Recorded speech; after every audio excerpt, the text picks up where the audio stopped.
They're called the Big Three. Which ones? Kaela's 3D debut. Oh. Pochi Wanmaru's re-debut. And Nijisanji graduating through more talents. And through these big three, we can introduce a podcast called Super Chats. Yes, that's the plan. And then at this point, we'd say our names? Yes. Like, for instance, you are... Nick. Oh, and I'm Cameron. That guy is... I'm sorry, I can't remember. Okay, try to remember. Think deep. We worked on this. Let's sound it out. I think it's Charles. That's pretty Zarlos. You ever seen the movie Zartaz? No. It's a movie. It's one of the movies of all time. And this is one of the podcasts of all time.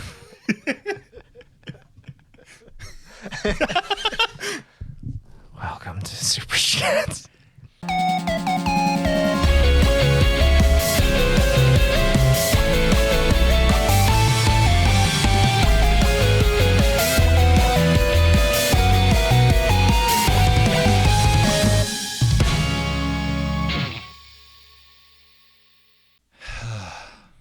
We're here again. Yes. We're doing this again. Again. You know what I learned about Kaela? What's that? She's not good at arm wrestling. How dare you? Those are twigs. No. Yeah. Like, I've not seen arms so scrawny since Ina. Good. Just giving Ina competition. Yeah. 100%. She's a blacksmith. What is she doing with those flailers? She couldn't advertise a car dealership of arms, those tiny. You think about like the sign flipper people? I'm thinking more like the inflatable guys. Who Oh, I went the wrong way. You zigged when I zagged. It's incredible how many ways you can advertise a car dealership by shaking your arms around in the air. That's true. Yeah. There are many ways. So tell me more. Tell me more about Kaela. Well, she's a wonderful woman. Mm-hmm. And I've been meaning to tell you something. Go on. That's too soon. She had a 3D debut. A third-dimensional model. Amazing. This shouldn't come as a surprise because she's real. And she's been 3D the whole time. Son of a gun. I watched a fair deal of this. But I'm going to come clean. I'm a little burnt out on 3D debuts. We've had one or two in the past. Well, we've only got one more announced that is coming up, though. Which one? Kobo Kanaeru.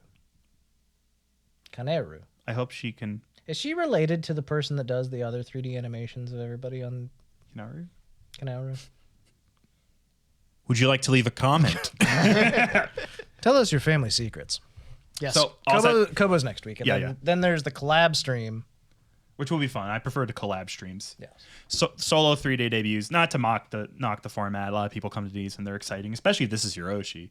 And I like definitely. Kaela a lot. It's just a lot of like intro, Lolamau, song, Lolamau.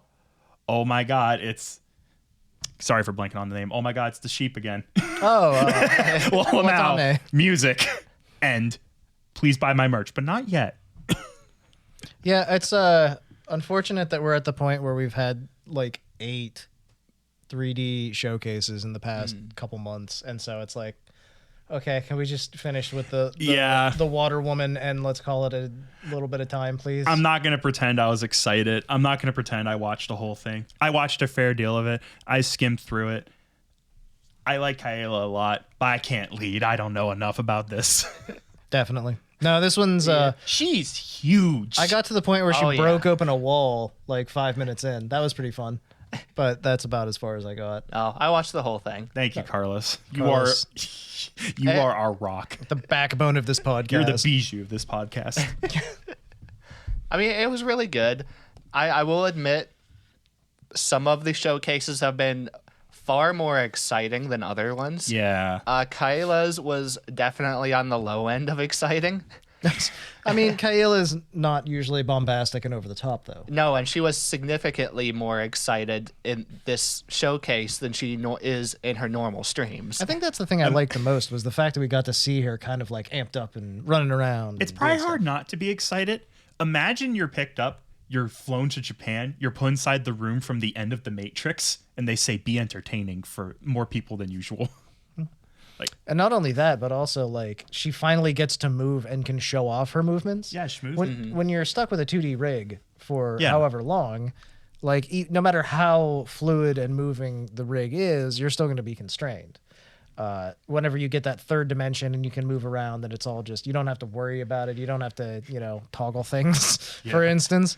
It was pretty hilarious when they brought like her little mascot, the 3D like the water jug thing on. Yeah. And it was so animated and like Dude. jiggly. fucking mascot Jumpscare. That thing came out and I just went, what is that?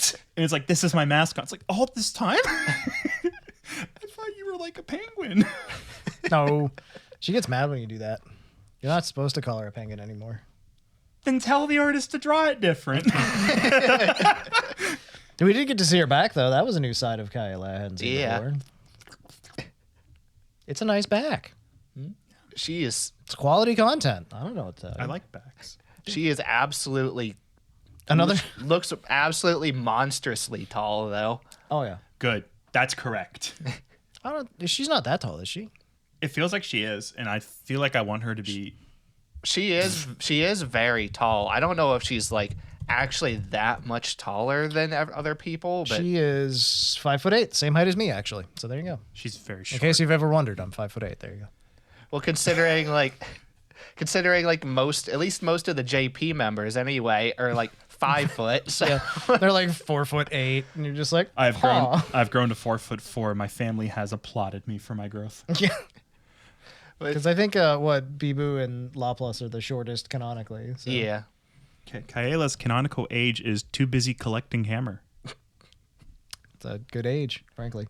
I think my favorite thing regarding her height though was when she did a duo with Watame, and they put them like on the same screen at the same time, and she just looks like a giant standing next to Watame. Yeah, I suppose. Okay, I went to Japan, believe it or not. I don't know if I've ever told anyone that. Bingo. I definitely haven't said that a lot. But when I was in Japan, I was very comfortable with my height. I'm uncomfortable with my height anyway. I don't really give a shit about my height. But when I was in Japan, I was not like the shortest person at any time. At any point, I could look around and be like, oh, I can see the tops of people's heads. This is different for me. So normally I'm used to looking people in the face or the chin, but Finally, a place I may reign. yeah. But it's just the way it is. I mean, like average heights are average heights. Doesn't matter where you go. I think it's the Philippines or something which has the shortest average height.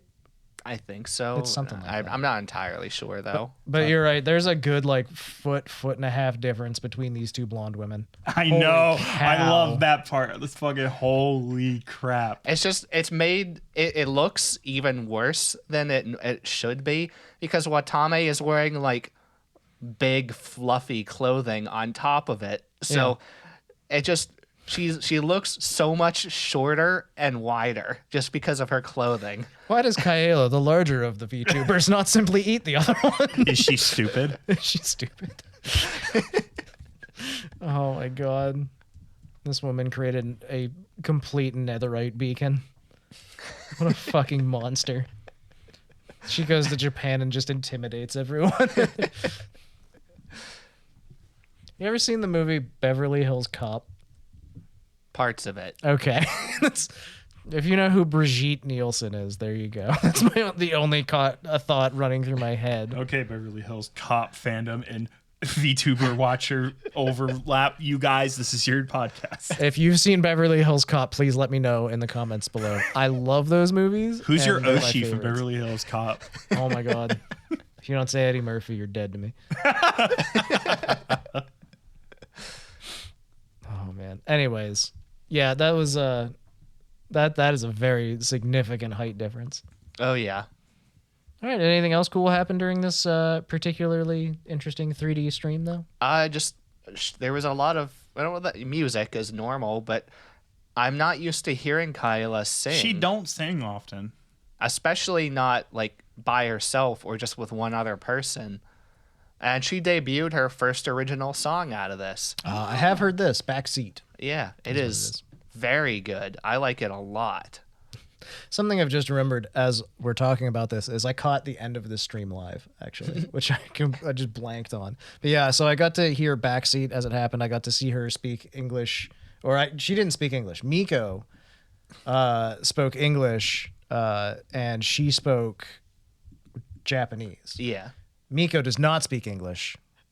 Kaela does not speak Japanese. So they were both speaking in broken language and then trying to figure out what the other person is saying. It was a cute little segment.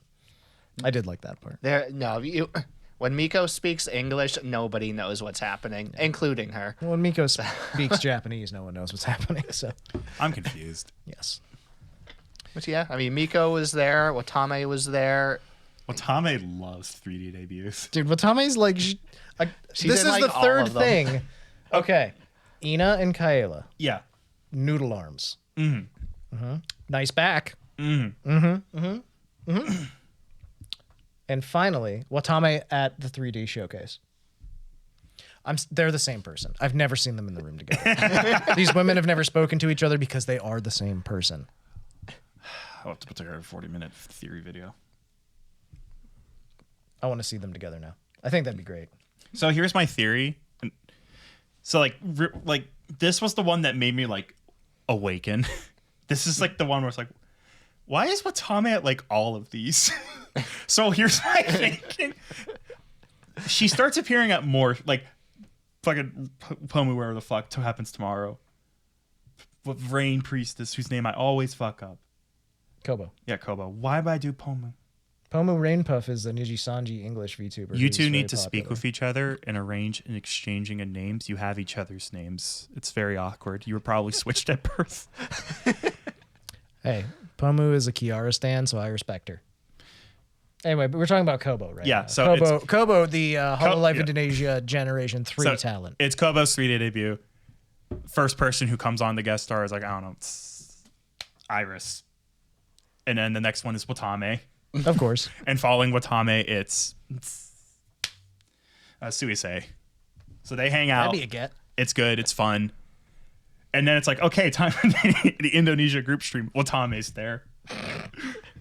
It's Watame all the way down. But boys. then the big reveal is when it's like promised 3D super debut, where they get more 3D than before, and there's 2 Watames. Double Watame'd up on a Tuesday night. Yeah, pretty much. So what are you gonna do when you've correctly guessed all of the music guests? Okay. If Iris is there, very low odds, but I'll give myself a clap. If Suisei is there, I'll clap very hard. If Watame is there, fucking silence for me, because I saw that shit coming.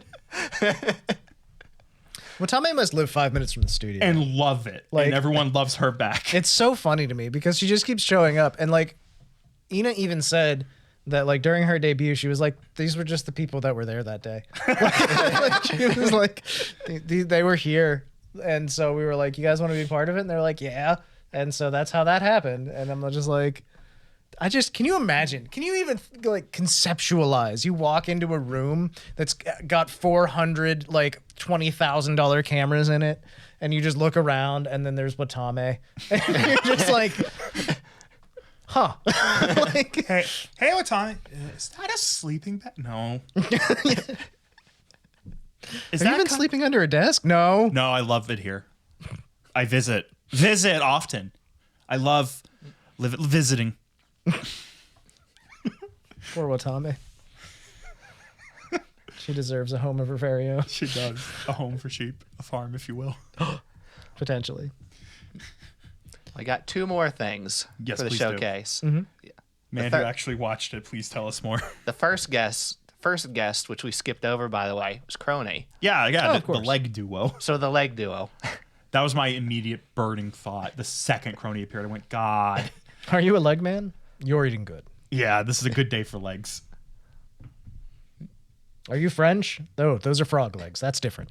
Ugh. Well, the second point. Okay. Her merch was also a business card holder. Oh yeah, I did see that. I did see that. And I was like, boy, I wonder what Kobo will do Wouldn't it be great if it was just like, it's a shotgun sleeve? What? I would pay $4 trillion. I want to cash in one of my reality alteration coins. Kobo gets to the end. She goes, all right, here's our merch. It's a bong.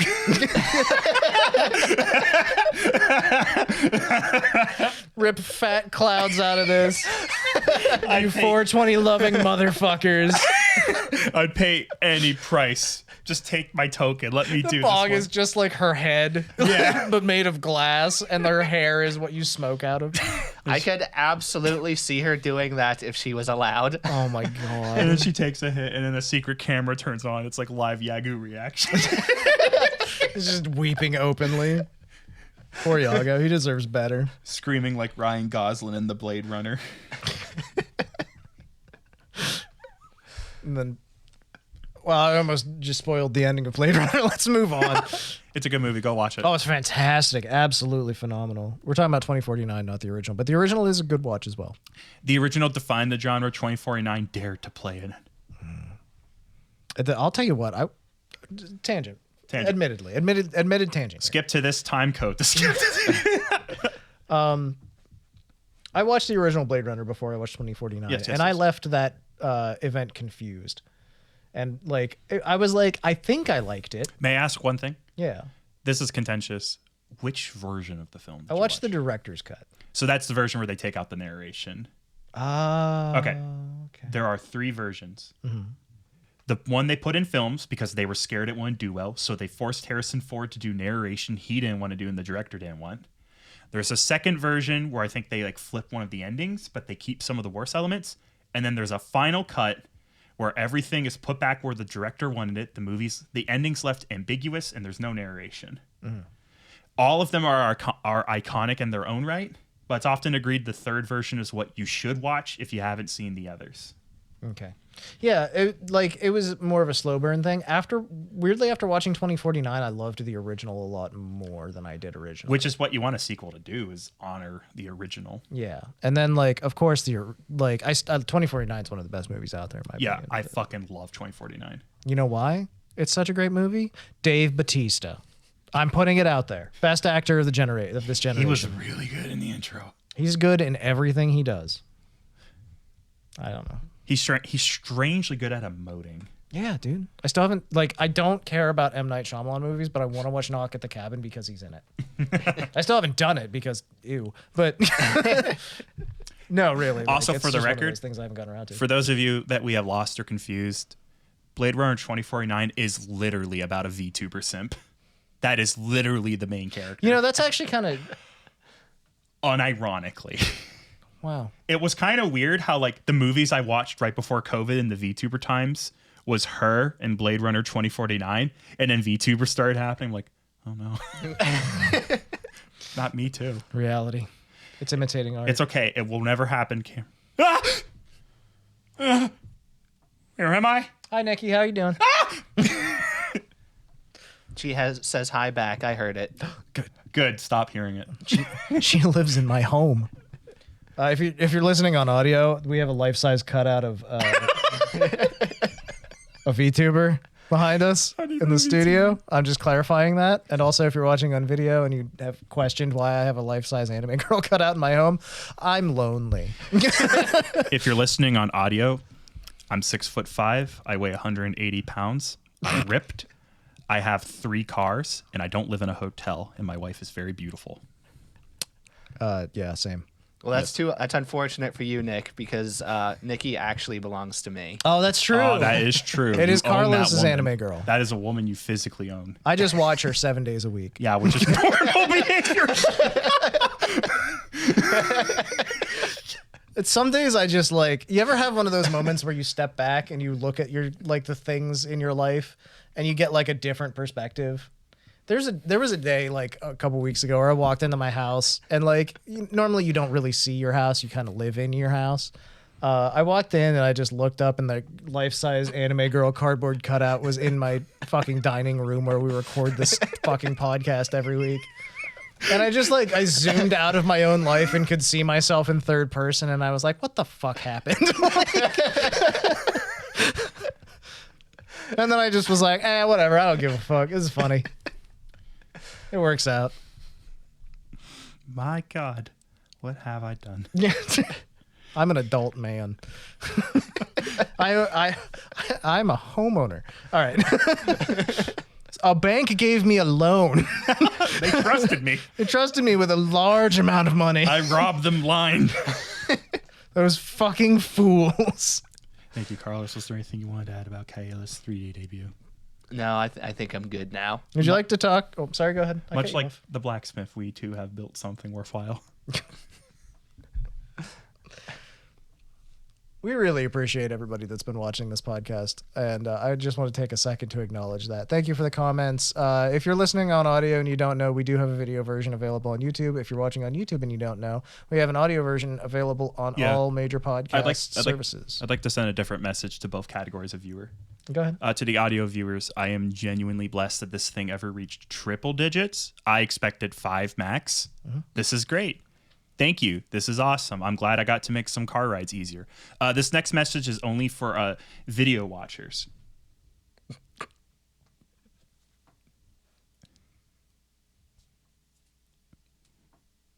Okay, there we go. I hope you enjoyed that dead silence, audio listeners. Yeah, I'm sorry, audio listeners. I did not mean to inconvenience you. I just had to set something straight with the video, guys. This is what we call a pregnant pause. Again. Yes. I really got to start wearing a condom pause. Pause condom, huh? Sorry, I farted. Let's continue. I knew you were a fucking furry. Here, I'll just set Mio closer to you. My people. What were we talking about? Right, furries. Pochi Wanmaru got a 2.0 re-debut. Who the hell is Pochi Wanmaru, Carlos? Who the fuck is Pochi Wanmaru? She is of Idol Corp. Idol Corp EN, Generation 1. Hell yeah. Ew, I like Idol Corp. So she's been around for a little while then, huh? Kind of. Idol Corp's EN hasn't August been around 13th. for a super long time. 2022. Nice. We're getting older. That's how it works if you're lucky. So yeah, same generation as Yuko Yurei, Juna. I don't remember the other half of her name. Juna is another one I have actually never watched yet. I am still attempting to work my way through them. Gotcha. But yeah, Pochi, I just kind of got to her this week, just specifically because of the 2.0, honestly. I never really knew when I was going to get around to trying her out. But I always forget that Rin Penrose is a member of Gen 1 too. Oh, I Yeah. never forget. She's a terror. Yeah. You got Rin, you got Pochi Wanmaru, Juna Unagi is the one that you were talking about, Yuko Yurei, and then Fuyo Cloverfield. yes. That is Generation 1 of Idol EN. The generations kind of blur for me because I'm completely watching them in whatever random order they come into my brain. Fair. So I mean, it's also so Idol EN as a company has 2 generations and then 2 like spin-off, not quite generations, because you got Riro Ron, Kingdom who is Hearts. literally her own self. She's Project she's Star. solo. Yeah. And then you've got Idol Origin, which is 2 people, and then you've got like 2 generations of 5 people. So there's a very mixed bag there. I'm not sure how the actual like from Israel generations fit in exactly. There's also that too, because we're just speaking about EN. Yeah. They have an entire different organization, don't they? So. Espanol. Wow. They have a clicked on lot of Espanol. stuff. Now I can learn about my favorite VTubers in Spanish. Nuestros talentos. Nuestros. They don't have their Apologize. they don't have their Spanish gen quite yet, but they're working The on website's ready to go. it. Their managers are ready to go. Twitter recommended me to follow one of them for some reason. A Spanish manager for a generation that doesn't exist yet? Yes. DM them, say, I am sorry. Remember when Sakana accidentally leaked the announcement of Phase Connect to JP or whatever? Yeah. Anyways, we should actually try and focus. Let's take a moment, collect ourselves. Okay. Pochi Wanmaru of Generation 1 Idol EN. Idol Corporation EN. She has returned for a re-debut of a new model. Yes, she looks very different from how she used to look. I actually I really liked her original look. Actually, I'm not sure why she did a 2.0, but I mean her new look is really good too. So I don't really want to complain. Not to speculate, because speculating's wrong. But typically it either happens because, one, you stop liking how the model looks, two, you feel hampered by the technical part, or three, the original artist is no longer available for work. So if you want to change something about it, you're going to have difficulties. I'd imagine for her, it's probably like a mixture of the other two, because the third is speculation. It's all fair enough. Yep. I haven't watched any of her content before this, so I just don't know much about her, honestly. Because she went from like one design to a very different looking design. Yeah, she's like incredibly different, utterly different. She originally had 2 blue eyes. Now she has heterochromia and has a black eye and a blue eye. Yeah, now she's doing a barrel roll. Yeah, she's got a much different, like she had a collar before, but now like the collar is a focal point. She's got a bunch of different, like her hair is completely different. She has actual ears, not just a hoodie now. Like it's a completely different like take on the character is what it feels like. She still has the dog hood too. She just she didn't wear it for very long in her debut. Oh, gotcha. But yeah, very different design. A lot she looks a lot more like a bit of a short stack with the redesign. A gremlin. Yes. She's a little lowlier is what I'm saying. Yes, one of the adjectives. Yeah. Well, she did inform the audience of her age as part of her debut, as part of her her vet release form. Okay. Okay. What is that? Was she like, I'm 7? In dog years. She is 1.5 in dog years. All right, that doesn't make sense. Did she clarify the multiplier? The chat then was spamming. Oh, so that's roughly 12 in human years. That's like 11 or 12. Yeah. Yes. That's not a lot. You should legally be in school, ma'am. You and Hakos Bells. She's literally needs to go to school. It's true. That's pretty funny though, honestly. Like, just put it in dog years. No one will know, and then people do the math. Yeah. This is why most HoloLive ages are funny sets of words. Yeah, unless you're part of Regloss, and then then they're just like, I'm 19. I am from the real world. So how did this stream? How'd it go? Was it good? It was really good. She's extremely entertaining. Like, I actually really regret waiting this long to watch her. She seems like she's fairly popular. She has like 70K subscribers on YouTube. So. Yeah, that's more than us. Yeah, not by that much, but yeah. I mean, we're closing in. Yeah, pretty soon. But she starts off her stream with a little mini slideshow animation. She gets hit by the isekai truck. Oh hell yeah, that makes a lot of sense. That's how her 2.0 is a thing. That makes sense. I like it. It also explains the bandage on her nose. She has a bunch all over her legs too. Okay. How long till like they have like their 1.0 get like shot down in the streets? I'm gonna go ahead and remind you that Mozumi Peachy had a euthanasia stream before her re-debut. Right? Like I'm starting to see a pattern at these like 2.0 debuts are like getting off the chain. It's really funny, in my opinion, that we're just going for it now. Like, yeah, it's funny. I'm scared. I like her weird thing maybe, but I love her background design with all the CRTs and like stuff like that. Maybe that's a personal preference. It makes you feel at home. It does. Yeah. Ooh, where's the laser disc? Says Nick, exploring. Do you think there is one? I think there is. Look, it's Ranma 1/2. Crazy. Is that Tenchi Muyo? So yes, she's re-debuted. She's got a new look. She's a dog that got hit by a truck. Sad. Yeah. One thing of note for her too, her ears, she can flop them up or down individually. Oh, okay, that's fucking badass. I love that attention to detail. That's excellent. Yeah, she was very entertaining. You sign her release papers. Okay.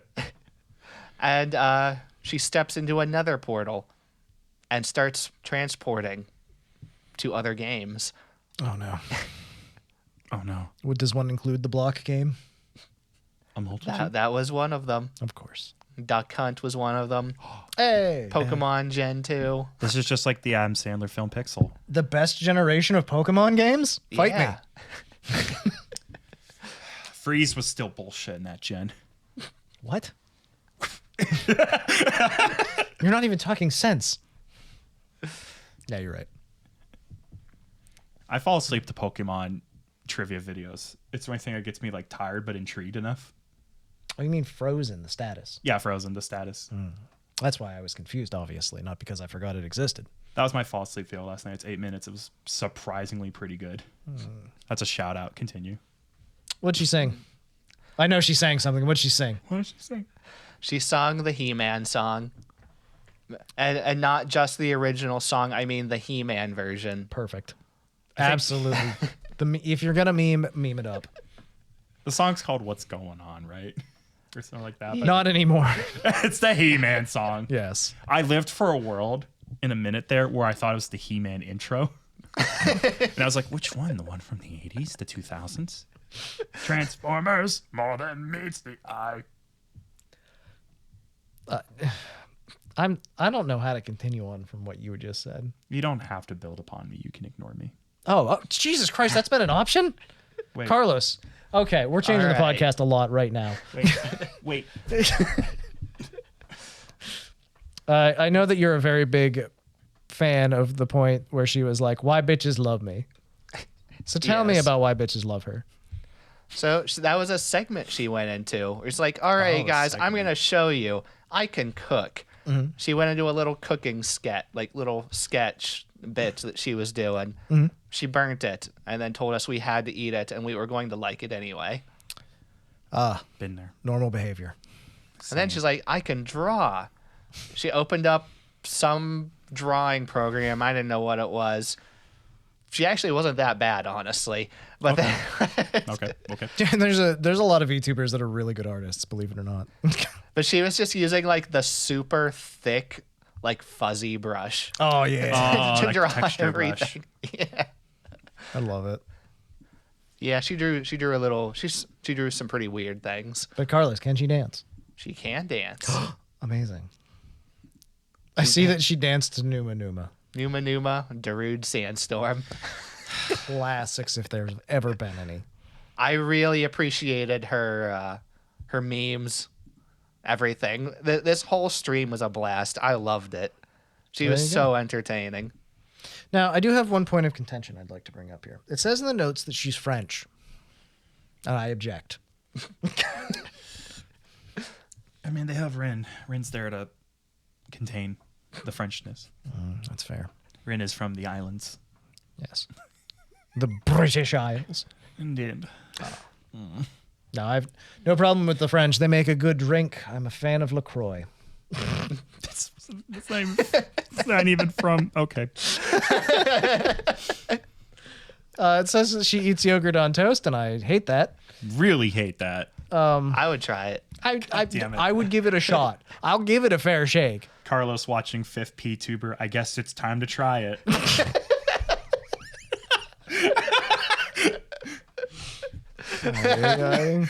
See why you must not be so malleable, my son. We don't all have resolutions of steel, Cameron. Not all of us can resist the sweet siren call of our own lemonade. Oh no, I don't. No, not my own. VTuber.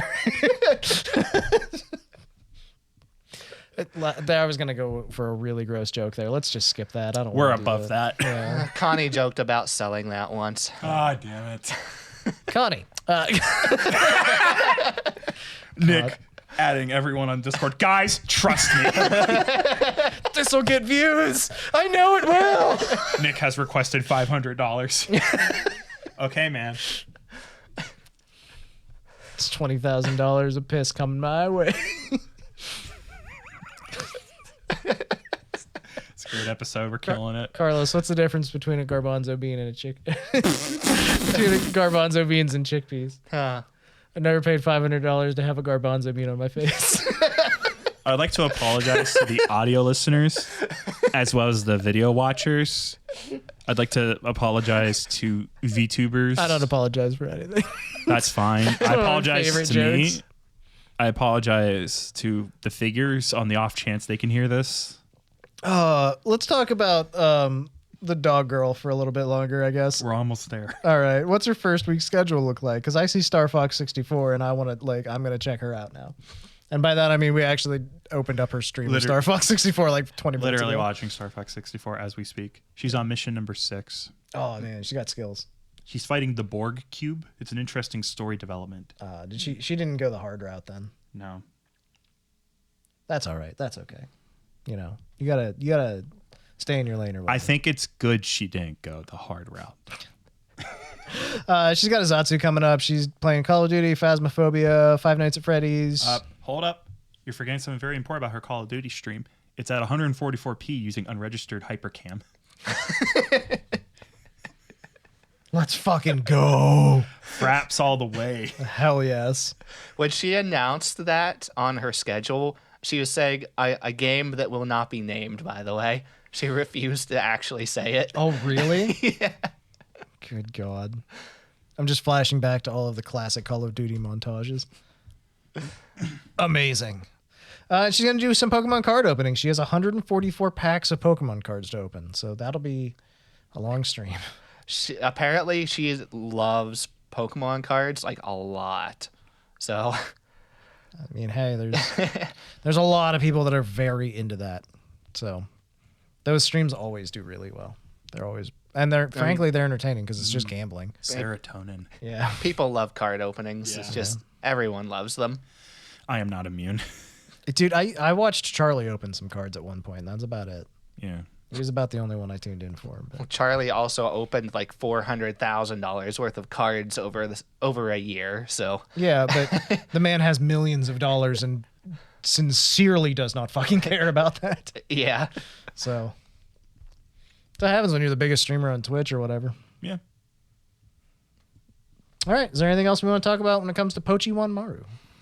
one final little thing. Ooh. She has a hoge. Bloop.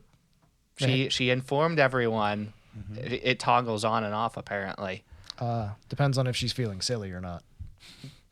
Lol them out random. She informed everyone that She currently has it in her Star Fox stream. well That's good. That's good because apparently her intelligence is contained within that. That makes a lot of sense. Why is there always something in the Ahoge? Like, it's never like a free thing. And she informed everyone if you remove it, bad things will happen. Oh no! It's her limiter. It's her power limiter. She removed it during her re-debut. Is that when the song happened? The bomb has been planted. Oh no! No. Counter terrorists win. Good lord. She also did a bonus song that she released of Suki Suki Daisuki by Jun Togawa. We listened to that before the podcast as well. It's a pretty cool song. Yeah. The 80s song. Yeah, it's a nice little 80s, it's pretty good. It's a pop song. It's good. Yeah. It's sinister and evil, but good. Yandere. There you go. Very on there. Yeah, I looked it up a little bit. Apparently, that artist is known for writing songs about like femininity and just general not like being against society and things like that. Apparently, that song is straight up a what is it? It's a satire song about the Japanese idol industry. Oh. Makes a lot of sense. I'll have to re-listen to that. Oh, so it's like an 80s version of Otto. Got it. Wait, are you telling me that I can't consume art without taking into account the historic and artistic content and context? No, you can interpret art any way that you please. It's art. Indeed, but there are tools with which we can inform our paradigm. Oh, certainly, yes, but they're not necessary. I don't agree with that. I believe there's you owe like a responsibility to the idea of artistic representation to at least seek out some form of context. I utterly disagree. You can just simply look at a pretty painting and say that's a pretty piece of art. You most certainly can, but have you really experienced that art? Experienced as much as you can experience anything in this world, truly. Yeah, but then But then by that argument, living is inside of a cell on antibiotics, being fed just enough to stay alive. I would say if you can't appreciate art for its own sake, then No, certainly. like But I that's missing almost the entire point of. I each think that's the individual piece base of art. block. That's the soil before the garden. I just think that you don't have to push things further than you want to. Let's agree. Let's stop pushing this. Tune into our weekly art podcast. Artcast. It's miserable. Who can be more pretentious longer? Is the entire fucking point of that. Fucking gatekeep as hard as you can. Have you really experienced Lucky Star if you don't understand its satirical take on the tropes it itself pioneered? Funny girl, cute. She's sucking that popsicle like a pee-pee. How do you eat a Choco Coronet, Carlos? I tell you what, I watched about 15 minutes of episode 1 of that in 2010, Yeah. and I couldn't take it any longer. I Carlos, stopped. Carlos, all right, you're not alone. That is the hardest I've ever bounced off a fucking show. Okay. The thing went in her mouth and I clicked out. Apparently I missed a banger. Let me tell you about how I really want to love Lucky Star. It was a good table. We're among friends. But I got the furthest I got is maybe 10 episodes into Lucky Star. I own it on Blu-ray, by the way. Why'd you buy it? I didn't. I was gifted it. I think the furthest I got was 10 episodes. I really want to love Lucky Star. I like cute girls doing cute things. That show is, I don't know. It doesn't have what I'm looking for. I don't hate it, but I don't love it. It's okay. The harshest take I have like this, by the way, is that Steins Gate. Ooh, okay. I have tried to watch Steins Gate from episode 1 at least 5 times, not exaggerating even the slightest. The furthest I ever got was episode 6, I think. Okay, see, I can relate and give you a lot of leeway, and I always do. When a slow burn doesn't grab you, that's misery. Because you know it's supposed to be good, but the people who are telling you it's good, they seem genuinely crazy. Yeah. Dude, there's a certain point where they're just like gel nanas, and I'm like, I don't fucking care. Yeah. I don't care about the fucking jelly bananas. Like anytime one of the genre tags or anything I like is slow burn, I give people all the forgiveness on the planet. Like I have some movies that are like my literal favorite of all time. If someone came up to me and said, I didn't like or get The Lighthouse, I'd be like, I get you. That's not for everyone. It's they hit a point and they're just like, John Titor, and I'm just like, what? Who? And I just tune out every time. It sucks too because all the characters are really interesting and engaging, and it's like, That's one of my favorite anime of all time. And I mean, hi, brother. I won't deny, like, if you can't get into the start of the show, you would probably still like the second half of the show. But if you're not enjoying it, I don't know, you don't really need to force yourself. That's the thing. And I've tried because I love the animation style. I like the characters a lot. There's like a fucking brick wall around episode 4 And that I hit, and I'm just like, I can't. It's just the problem with it too is you can't skip those episodes because They're all important from what I'm told. It's everything in the first half of the show is vitally important setup to the second half. So you can't skip any of it. I'm sorry, I'm having such a lunatic thought. Immediately my brain exploded with the most obnoxious comment possible, which is, you can't skip Tarzan World, then you won't understand why Sora had to die. There's a fucking Pros ED short that's living rent-free in my brain right this second, where he's just like a couple weebs talking about shit. Yeah. And I'm just like, you can't fucking skip that part. And it's the same fucking setup. And it's the shitty thing is it's accurate. It Every really is. time. Ay, ay, ay. Anyways, if you like those shows, I don't hold it against you. In fact, I respect No, that 100% not. I don't think we're... Gentlemen, viewers, look at us. Who are we to judge? There were 3 weebs at a table talking about how Nijisanji is graduating 3 more talents in the upcoming couple months. That's really not good. No, that fucking sucks. Especially because I really like one of them. So what the fuck's happening? Okay. A while ago, Nijisanji, their ID branch, their Indonesia talents, got rolled into Yeah. Nijisanji, I cannot say the word, JP. the Japanese branch. Yeah, the closest place. Exactly. But also, they don't speak the same language. Oh. And also, why? It doesn't matter. There were reasons, I'm sure, behind the scenes. I'm not well versed enough on this, and I don't know if you guys are or not. No. They've been graduating members literally all year. It's like like every other month they announce another one. Yeah. So they've done 2 groups of 4 so far that have graduated, have been announced and then graduated. I think they're basically going through and graduating 3 to 4 at a time. Is what's going on. It seems like they're basically graduating everybody that's not like absolutely hard determined they are going to stay no matter what. Yeah. So the 3 that got announced this time are Sia Ekavaria, who's going to graduate on the 27th of November, Rixa Durendra, who will graduate on the 11th of January, and Mika Melatika, who will be graduating on the 28th of December. And apparently this was not effectively communicated to Mika. I like Mika a lot. A lot of people really like Mika. She streams in English. She's really funny and engaging. She's super entertaining. And frankly, she has a great personality. She is incredibly deadpan, and I kind of love that. Oh, I like deadpan. Who's that, the most deadpan woman ever from that show, Parks and Rec? Oh, sorry. Never seen a single ep. I'm of no assistance. Mildly surprised. Do you know who I'm talking about, though? No, I haven't seen it. God. It's like Audrey or something? Audrey Plaza? Does that sound right? Kind of. Okay. I was just going to compare her to Mika because, like, that's who people think of when they think of deadpan people. Like, don't get me wrong, Mika still laughs and cracks up and has a good time, but also she just has this, like, I guess kind of like Kaela, honestly, where she's just kind of like... the Kaela vibe. Yeah, she's just kind of, like, vibing and stuff. But she doesn't, like, overreact. She doesn't get, like, super excited about stuff a whole lot, you know. So either way, I like Mika a lot. I haven't watched a ton of her, but everything I've seen from her has been really funny and entertaining. I think she's great. She did a 2-hour and 24-minute stream when this was announced, which was unusual because she's on break. Yeah. So this announcement came out. She's on break. She was like, fuck that, I'm doing a stream. She posted a stream that was like, I'm graduating, let's talk about it. And the thumbnail for it was her laying in a hospital bed. And then someone sitting next to the bed with their hand over their mouth, seemingly depressed. And then it says at the bottom, chat, I'm dying. Please stop beatboxing.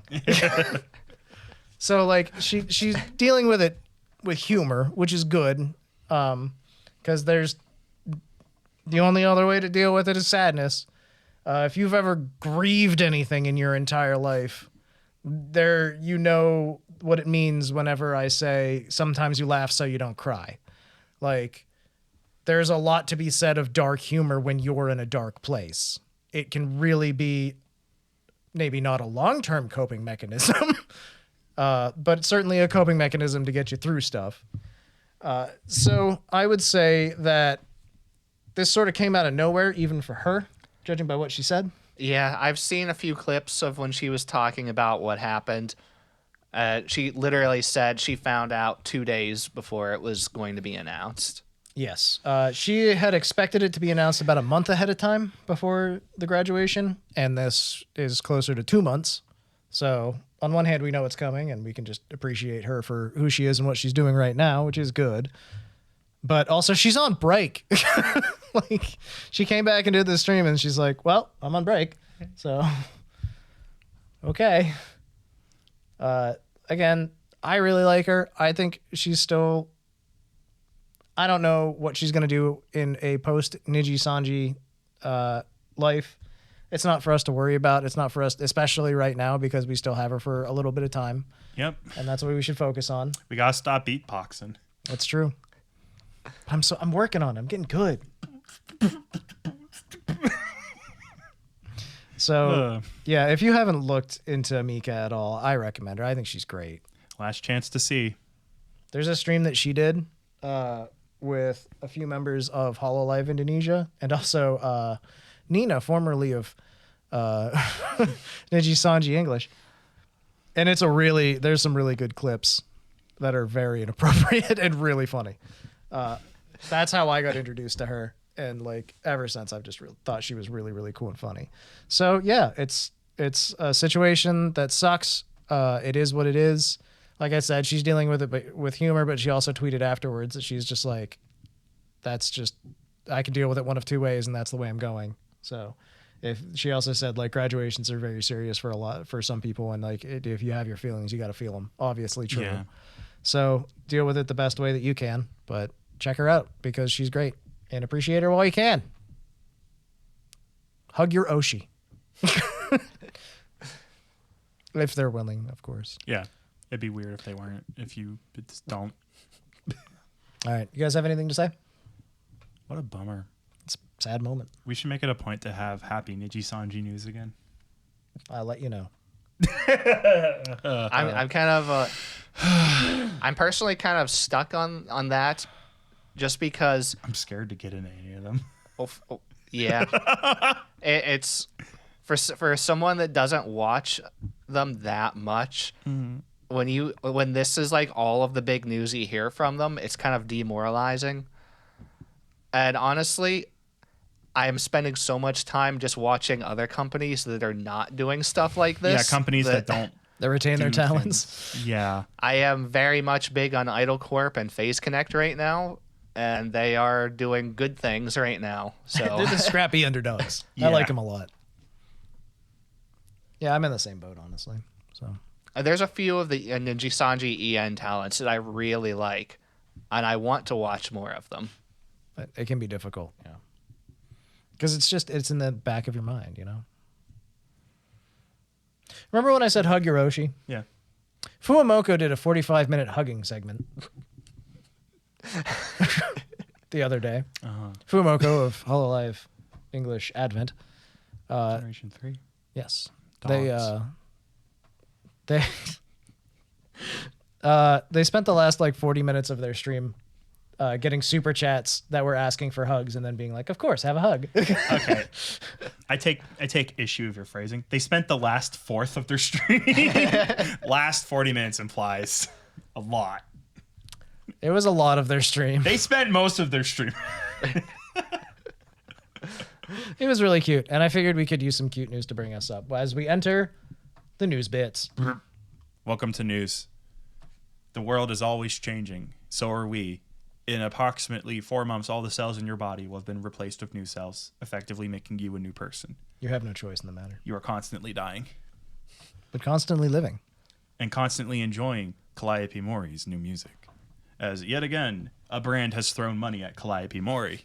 Last time, it was One Piece, disturbing the narrative flow of her last EP. And now, it is Konami.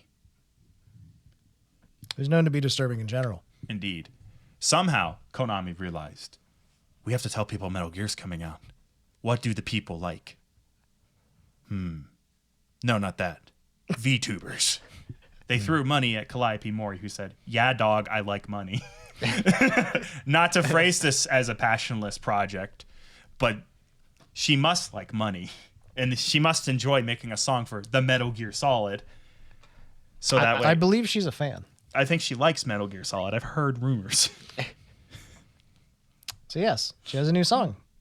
It's called Sneaking, Neaking, Neaking, Neaking. Yep. It's good. I like it. It's cute. It fits perfectly. It's a similar tone. That's why I brought up the One Piece thing. It reminds me a lot of her One Piece advert.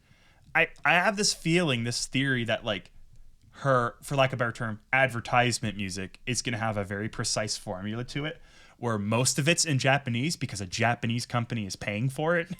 I'm gonna say this particular song is essentially 100% for the Japanese audience as well. Especially whenever like people from the West saw it and were like, "What the fuck?" Because Japan will write a song for fucking anything.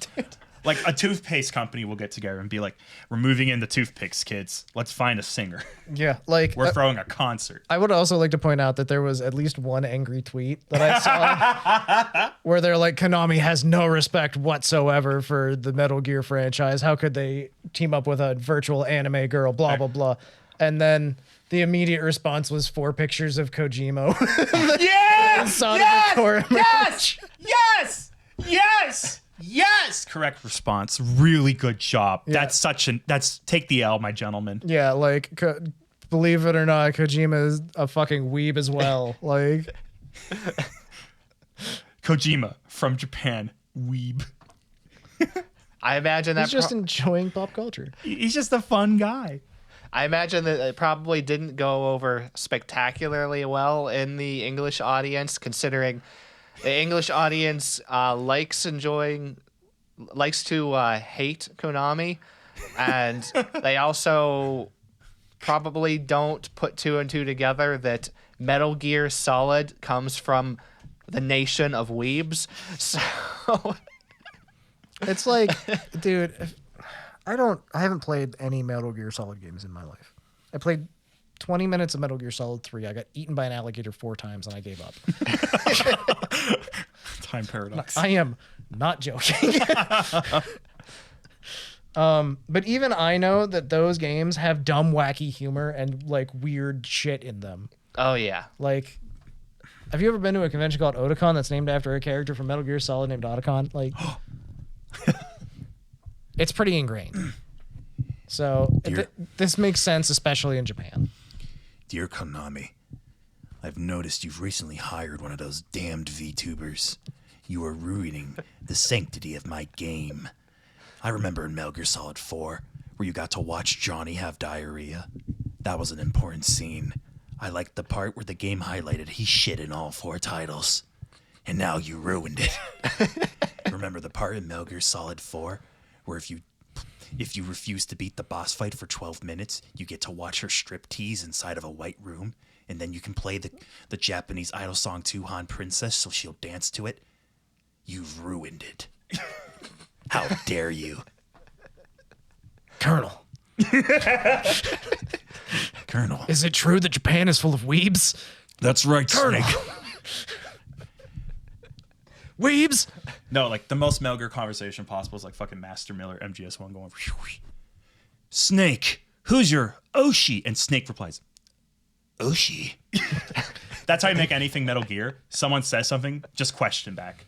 Have you heard of a band called Cham? Cham? They're an idol group.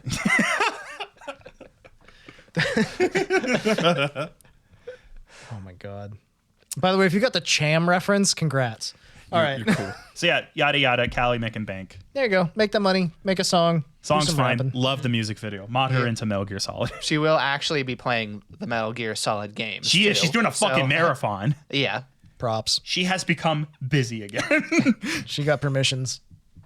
I mean, they all got permissions a while ago. She got turbo permissions. she didn't get permissions. She got told. Super turbo permission championship edition. Welcome to permissions, but also you don't have an option. Good thing I like it. No, I think she's very much in for all of this. Pomu attending every episode. 100%. That's Pomu's fucking jam right there. You know what my jam is? Jelly. Strawberry. I don't like grape jelly that much. It's fine, but I'm not seeking it out, you know? I like blueberry probably the most. Ooh, that's a good choice. I like apple butter. Carlos, it's time. I also enjoy strawberry. Okay, we can all be strawberry boys. That's fine. Bear and cherry boys. You know what's a cool thing that's going to happen, though? Oh, whoa, what? The HoloLive Super Expo 2024 and 5th Fest. Oh my god, I can't fucking go. Me either. This has been announced. I put this in news bits because of fucking course this was going to happen. It is going to happen at Makuhari Meze, which is a big event center in Japan. And it's going to happen on March 16th and 17th of the year 2024 of our Lord. Thank God we specified this HoloLive event is happening this many years after the birth of Christ. Yes. This is an important keynote. It's going to come up in the lore. When Bakura kicks the doors open and is just with a cross in hand and is just like, it's time. It was approximately 2,000 years after Judas killed the Savior that Pecora debuted.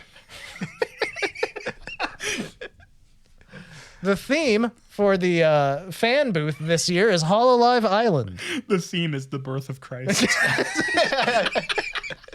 It's just a Christmas scene, and it's just like, what the fuck? It would be the three wise kings. Oh, man. Marine has to be one of them. Of course. Chloe and Matsuri. Watame's also there. Who's the baby Jesus? La Plus. And she hates it. She's mad the entire Hates time. it so much. Bibu's a fucking sheep. In the background, Watame, ironically, is a donkey. Finally, what the audience have been yearning for, our HoloLive. The HoloLive nativity scene. Yeah. Coming this year. Just in time for Christmas. Own the 3 VHS set now. But yeah, there's going to be HoloLive Island. That's a good theme. I like islands.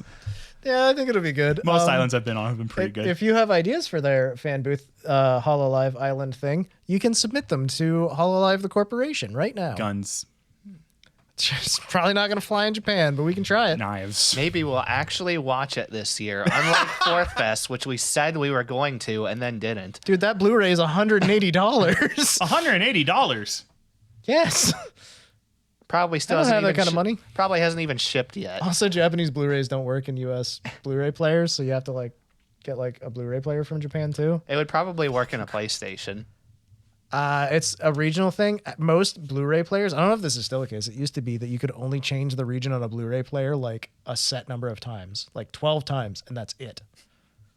And which was weird, but I remember that being a thing for a while. Am I full of shit? Let me know in the comments. Please. I probably am. Are you guys excited for Fifth Fest and the HoloLive Expo? Yeah.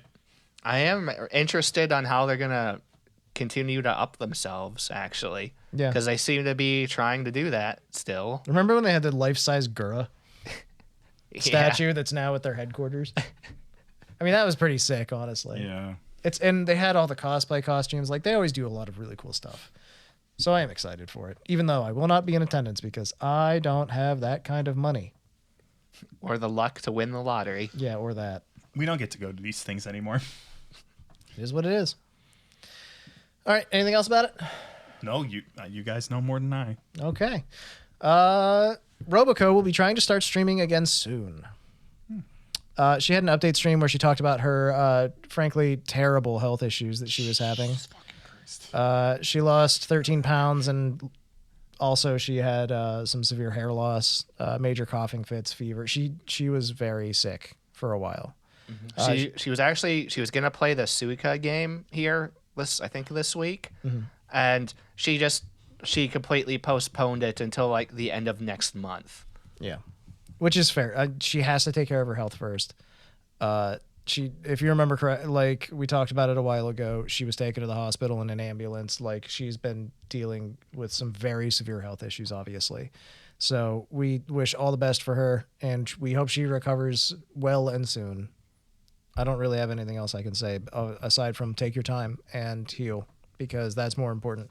The stream can wait. The streamer is more important, is my official standpoint. Jeez Louise. Yeah, this is one of the more serious situations that we've had as fans of VTubers recently. The only other ones that come to mind are obviously Iron Mouse with her immune deficiency issues, and Prisky TV, who we've talked about in the past with her immune deficiency issues as well.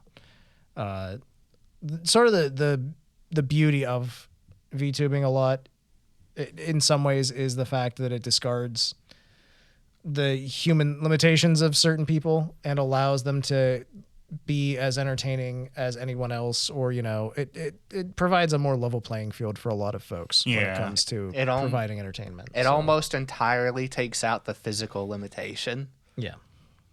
Other than HoloLive is a little different because they like to focus on singing and dancing. Singing and dancing is a big thing, yes. So obviously, again, just all the best to Roboco. We hope that she gets better soon. Coni Confetti from Idle EN, Idle EN, yeah. Is going on a short break. She is moving house. She's moving out of her parents' house. She's also going on a vacation. She just kind of rolled those into one thing, and she's taking a couple weeks off. I'm sad for the lack of Connie streams. I've been watching her a little bit more than I used to, which is really good. She's super entertaining. I like her a lot. But at the same time, you got to live your life. You got to do your things. It's going to be a major upgrade in her life, I'm sure. So congratulations, and please enjoy your break. Take care. We're just in the doldrums right now. We're talking about the sadder things. Yeah, I was about to say sadcast. Suisei has faced Twitter drama. Damn it. Suisei's married to a man? I just want to say something real quick. This means I can no longer support her. In fact, I'm quite infuriated she would ever do this. I had expected for her to stand still forever in time as though she were a perfect crystallized virgin. No, she's not. Also, it doesn't matter. Get a life. It's too late. I'm already angry at a woman. The average Twitter mentality, I suppose. Average go. ex-user be like, This started off with the fact that she has talked to a man and they are friends. they're fucking married. Yes. This eventually got people being like, oh my God, they're dating. Oh my God, they're living together. Oh my God, they're married. I heard one time they messaged each other on Discord. Harlot. And Suisei addressed all of this by just having a stream and being like, this is the people are saying on the internet. And I can't really stop anybody from saying anything, but none of this is true. And also, what the fuck? Like, she literally was just like, I don't want people to be in love with me anyways, so you guys need to calm down anyhow. But she also said, like, if this causes people to stop watching me, okay, bye. I really didn't want you around. Yeah. And she said, like, people that are acting like that, let them go and ignore them. Like, Yeah. just don't worry about it. Asterix watches the saddest episodes of Oshinoko. I want to be like that. Points to the bad part. I want to be a part of that. Yeah, no, it's very much it's a giant nothing burger invented by the internet and a bunch of haters. This happens from time to time. We all know. We all like it, this is just a thing, you know. And her response was, "This isn't happening," but also like, don't. She literally gave a lesson on the internet and how it works, and she's like, "It's a broken telephone game." She had like literally a visual visual project like on screen where she's like, all right, somebody says something, and then somebody says something else that's slightly different, and then someone else says something else that's slightly different, and then all of a sudden you're like miles apart from what was actually happening. Yeah. She was literally she has a friend. People are allowed to have friends. Calm down. She did also, though, spin it around and be like, hey, we've got a new music video coming out, so you should check that out. So, yeah, check out the new Midnight Grand Orchestra music video that's coming out this week. Should be out on Wednesday. So, in the past for everybody watching. It's free. Yes. And I'm sure it's going to be fantastic. It's an excellent group. Do you guys have thoughts on Suisei's Twitter drama? I mean, the general consensus is she handled it the professional way that you're supposed to. Yeah. Listen. VTubers are tied in very heavily to idols, into other sorts of female-oriented, parasocial-based content.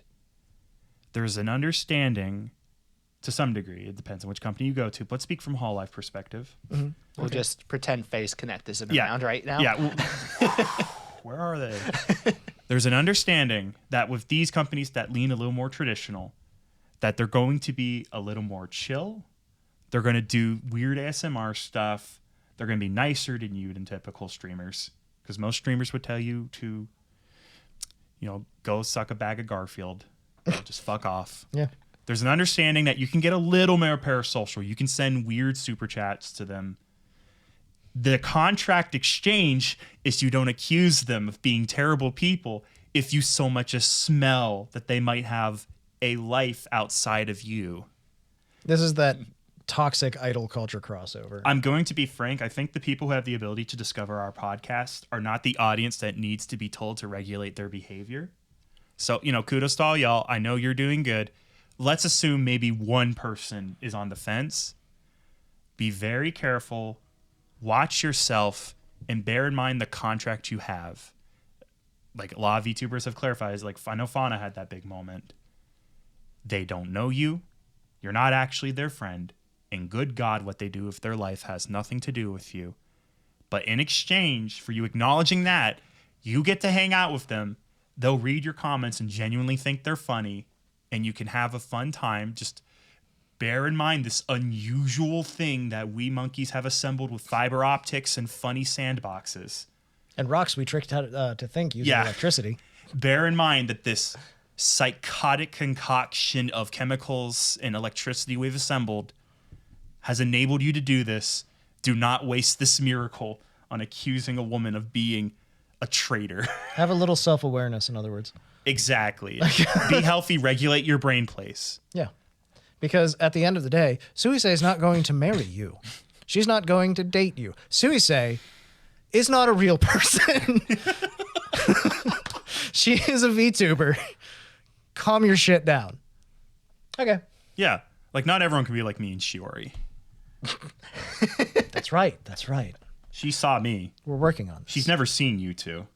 That's true. That's because she's mine. Yeah. This is a healthy thing to say. I got Kiara. How's you go? Everyone. The piss trickles down. I feel like Shiori's like one bad day away from a piss stream. If she was not a part of HoloLive. Yeah. Yeah. Guys, check it out. Check this out. No, Shiori, stop. Dude, I fucking rewatched a clip of her like just dampening her cookie house, and it's so sad. That house is damp. The fucking fog machine just foiled everything. There's something about the phrase dampened cookie house. That's my new indie band name. Ah, that's good. I have to go get my You guys, I heard you got. Oh, that's right. I heard you're on tour with Neutral Milk Hotel. Yeah, we got them out of retirement. Oh, that's good, man. They haven't put out a new album in a bit. Do we have it rough? Our ukulele girl, she's nowhere to be seen. Our celloist is out for lunch, and our piccolo artist, does not agree with our message. Oh man, how's Wet Leg? Oh my god, so many bits. This is a good night for bits, bad night for news. Yeah, that's the unfortunate truth of the matter, and for what it is. All right, let's talk about my unhealthy parasocial relationship. Kiara and Nerissa are going on vacation to the Maldives together. Do you hate them for that? No, I admire them. They're strong, independent women that are just going to go out and be friends together, and then when Kiara comes home, we'll be together forever. They're both really gay for each other. And I don't have a problem with that. I'm here for it. Kiara's my Oshi. Like, again, I crack jokes about asking her to marry me. God, forbid I ever go to a panel where she's hosting and I get a microphone. Because then I'm cringe as fuck. I'm not that goddamn cringe. There's a part of my brain that's just like, dude, it'll be funny. But the rest of me is like, no, we don't have a pre-existing friendship. Like, we're not gonna know how to roll off each other's shitty cringe jokes. Like, wouldn't it be nice? Anyways, yeah, if I ever actually had a microphone and was talking to Kiara at a convention, I'd be like, I like streams, and then I'd walk away. But that's about it. For the first 10 seconds, me and Bae just screamed. That's fair. I mean, that's Bae and also you. So that she makes was a lot more of sense. nervous than my chunky ass ever could be. I wouldn't know what to say. I'd probably be like, and then I'd just fall over and have a heart attack. But Yeah, it's whatever. what are we talking about? Yeah, they're going on vacation in the Maldives. Streams are going to continue while they're on vacation. Oh, okay, that's fine. That's the important thing. Sometime next year. They said it was going to be months. Yeah. So It's like whenever Kiara and Rene also went on a vacation together, and then somehow they got mistaken for being on the honeymoon together. You know, It's weird how this keeps happening. something a little strange. I remember at some point HoloLive had said it's a policy for the talents not to say when they're going to go on a trip. Mm-hmm. Like, it's usually like, I'm in Japan. It's like, oh, were you going? Yeah, I'm not allowed. But you're not allowed typically to say before you go. Yeah. Maybe this is That's different. a valid concern, frankly. I think it's because it's so far out and they haven't specified the time. It's probably because they haven't specified the time that it's just barely okay. Because like this came out of nowhere. Like I was joking, like, "Hey Nick, you want to make a trip to Maldives? It's only this far away." It's like we could probably figure out when they're gonna go. Don't they usually have a rule about that? Like I went from lol amount to genuine concern. If I ever ran into any VTuber on the street, bearing in the fact that they would stand out very much because they're an anime girl. But let's say for some reason they looked like a normal person that day. I would this is the only reaction I could possibly have would be, oh, hey, I really like your content. That's all that I could say. Because believe it or not, I'm going to break the rule now. No. I'm going to do it. No. Sometimes whenever you're on YouTube and you follow VTubers for a while, you get recommended a video and that video is literally just, here's all their faces. And sometimes those videos aren't called that. sometimes those videos, like, they're in Japanese and you click it because you're like, why is this girl on my fucking timeline? And then suddenly you're just like, that voice is familiar. Yeah, that's different. So, like, don't be weird. Don't go out of your way. I'm breaking the rule by talking about this. So it's parasocial already. Don't make it even more awkward. But if you do happen to know what anybody looks like, and then you're like, oh, hey, that person looks like this person I've seen on the internet. It's the same as if you like would see a celebrity in public. It'd be really rude to run up and start screaming about it. Yeah. Like, if you see anybody you know that is a personality on the internet, if you saw fucking PewDiePie on the street, and he's with his, like, wife and child, you're not going to just go up and be like, oh, my, like, try not to do that. I don't know why we're handing out fucking advice this week, but this is not us. I love your amnesia coverage. But it's like, just be cool and walk up and be like, hey, I like your content. And then fucking walk away. They're not your friend in real life. They don't know you. They're not going to want to go to a movie and have dinner. There's like only one celebrity I know of who's like consistently cool with literally, and okay, there are two who are consistently cool fan interaction. Number one, on topic, David Hayter. I listened to a podcast and one of the guys is a fun dude. It's fucking Wooly Versus. Cool, great. Love him. He's talking about going to the con with another streamer I watch, Vinny. And David Hayter just sees them both and goes, all day with me, please, gentlemen. And he is like smooth. Every fan, no resistance at all. If someone looks at David Hayter shy, David Hayter goes, hey, come over here. Let's talk. Do you like Snake? Like, oh my God, I love this man. Other guy is fucking Keanu Reeves. Yeah, that's what I was thinking. He doesn't give a fuck. He just loves people. He will sit, like, my favorite Keanu Reeves stories are always the ones where he's just, somebody comes up and they're just like, oh my God, I love your work. My mom's a huge fan. And he's just like, call your mom, I'll talk to her. Like, I'm subscribed to like a very small Reddit, like 200 followers for like a band or something. And one guy posted, I took the day off work at the comic book store. Guess who fucking came? And it was Keanu Reeves buying an album. There you go. Just hanging out, and he looks like so chill. He's just a dude. It's like,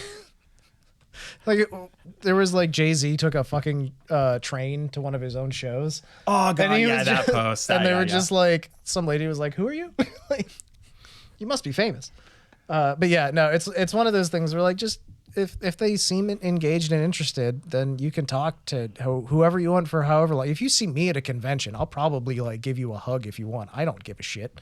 But like, I don't like the first time someone ever recognizes me at a convention or anything. Oh, that'd be so weird. I'm going to have a mental breakdown. I'm not nope, not me. It's not me. It's not, nope, different guy. Yeah. Look over there, it's Carlos.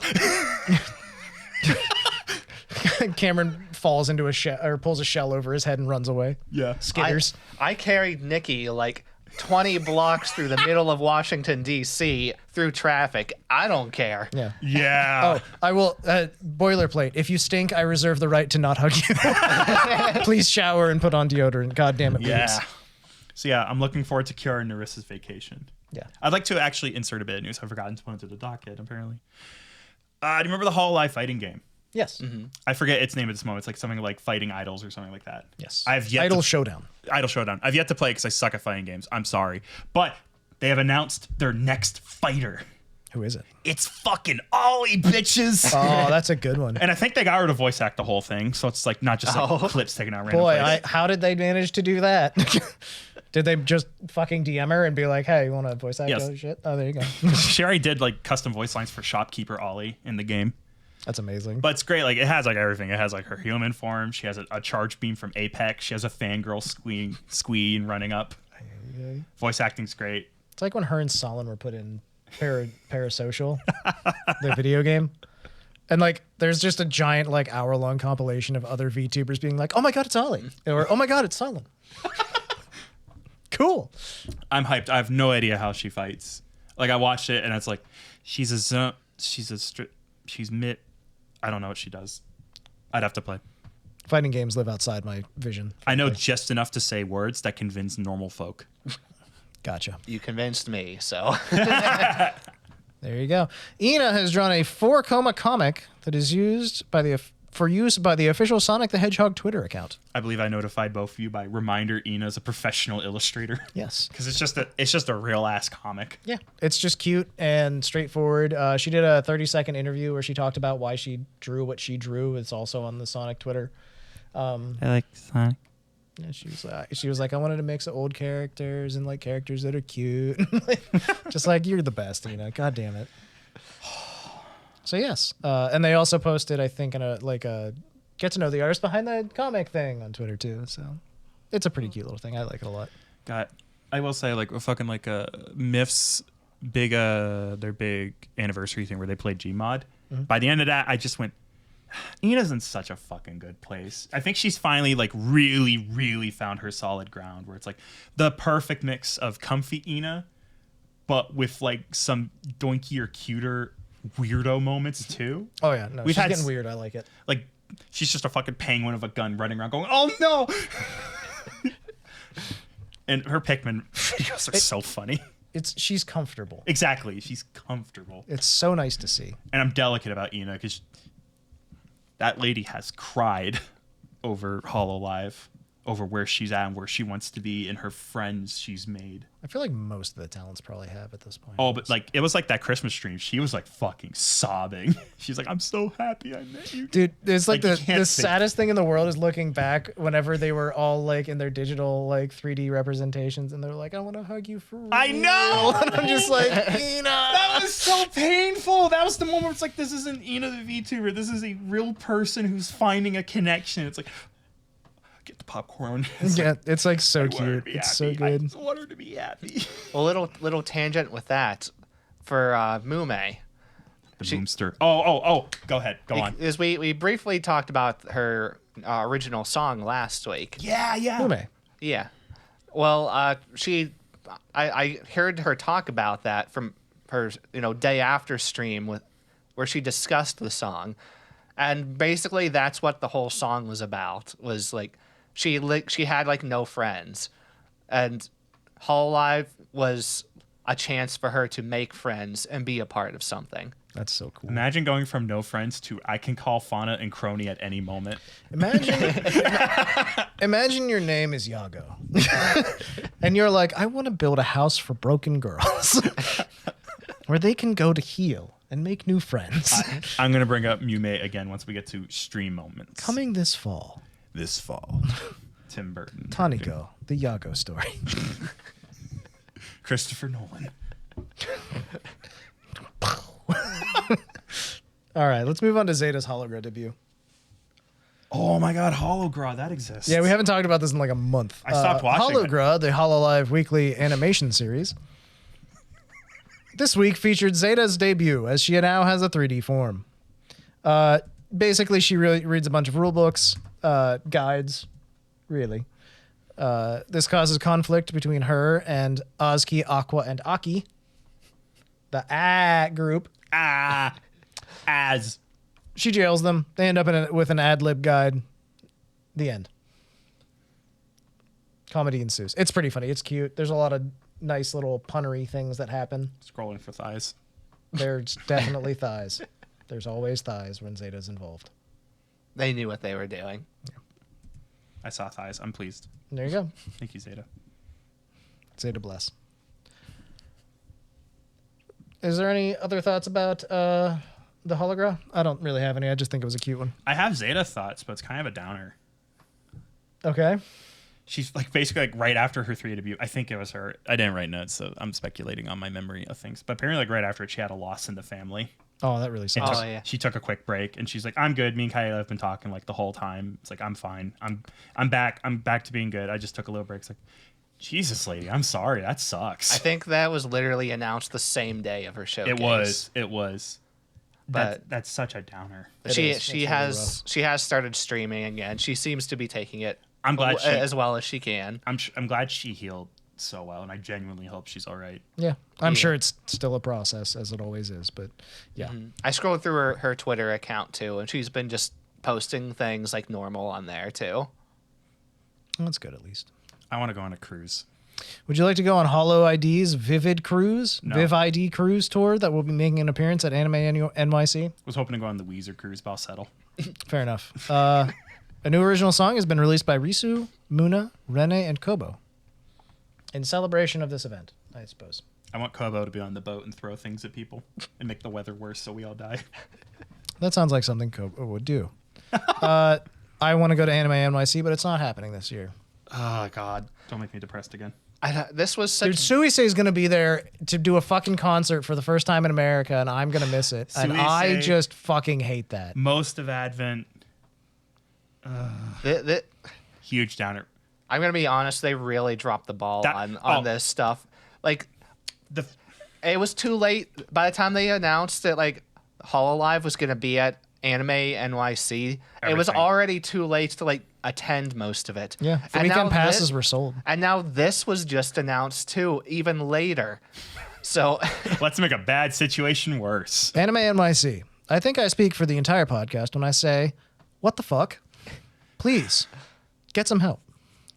The only thing that I stopped feeling bad about Anime NYC, the first moment I saw like a ton of comments going, why was this announced so late? It's like, okay, thank God it wasn't just us. No, that was, even if it was just us, I wouldn't care. I'd stand by that shit. Fuck that.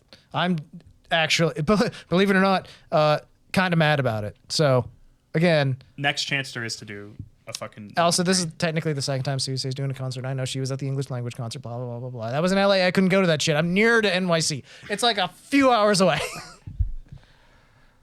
Polka did a cover of Redo. It's the opening song from the first season of ReZero. Trauma. I don't care about that show. I care about Polka. It's a fine cover, I guess. Her singing is wonderful. I didn't know she did this cover. Yes, just came out the other day. I love ReZero a lot, so Are you excited for this then? I am. I'll have to go listen to that later. Hell yes. I liked ReZero. I will kill for Polka. Strong. Yeah. Okay. Nerissa released a cover of Down by the Water. Down by the River. Down by the river. Down by the Water is a song by the Decemberists. Down by the River is a song from Baldur's Gate 3. It goes something like this. Down by the bay where the watermelons grow. Yes, it's a gorgeous cover. Back to too. my home. She really shows off her operatic Baldur's training. Gate. It's a very pretty acoustic song. There's very strings. Really shows how lovely her voice is. No, this was a beautiful song. Legitimately, it's gorgeous. It is fantastic. a character creation banger. So if you like, I don't care if you like Baldur's Gate or not, go listen to the song. It's really pretty. It was a her song to begin with. I see why she covered it, and she did a good job translating it. Here's the fun thing. Nerissa has covers planned out for the next 3 months, and she rushed this one because she liked it so much. I love her. She's so fucking great. I like her a lot. Advent's a fucking banger, Jen. Advent's like no misses. And she likes Baldur's Gate 3, so Yeah. Yes. That doesn't mean I do. Ao-kun released a cover of Yodore Shirazu no Koigataki Dakara, aka Drunkard Without Knowing. Oh, thank God. Yes, it's a Canaria song featuring Gumi originally. She released a cover. They released a cover? I don't know how Ao identifies. Ao-kun, the member of Regloss, But is the lady killer of the group. yeah, it's she, her. It's Okay. just trope. Gotcha. Either way, it's a really cool song. It's a very good cover. I liked it a lot. It's dark and moody and not fast, not slow, right in that middle. it's been a good week for HoloLive music, honestly. There's a ton of cool music Eating happening right good. now. So if you like idol music or just HoloLive in general, please check out this selection of music brought to you by me. The Super Chat selection is now available. Call 1-800. I don't know why we're in infomercial tonight, but I kind of love it. You know what else I love? What? That there's a Filian plush. Does it come with steak knives? I don't fucking care. I Oh. bought it already. That's where we're at, kids. Yeah. Did you pay your $95 shipping? Dude, it was $8 shipping. Whoa, normal ship. Yeah, it's gonna okay, so this is a dropship item or is that what it's called? Makeship? Makeship. Makeship. Yes. So it's a cute little plush, $30. You get the plush. It's like $10 shipping or whatever. Evens out. It's a fucking lot cheaper than anybody else. It's an adorable little plush. It's the second piece of merchandise Filian has ever done. I missed the first, and I will never forgive myself. Not ever. Nightmares. That could be my fucking tit cup, but I don't have it.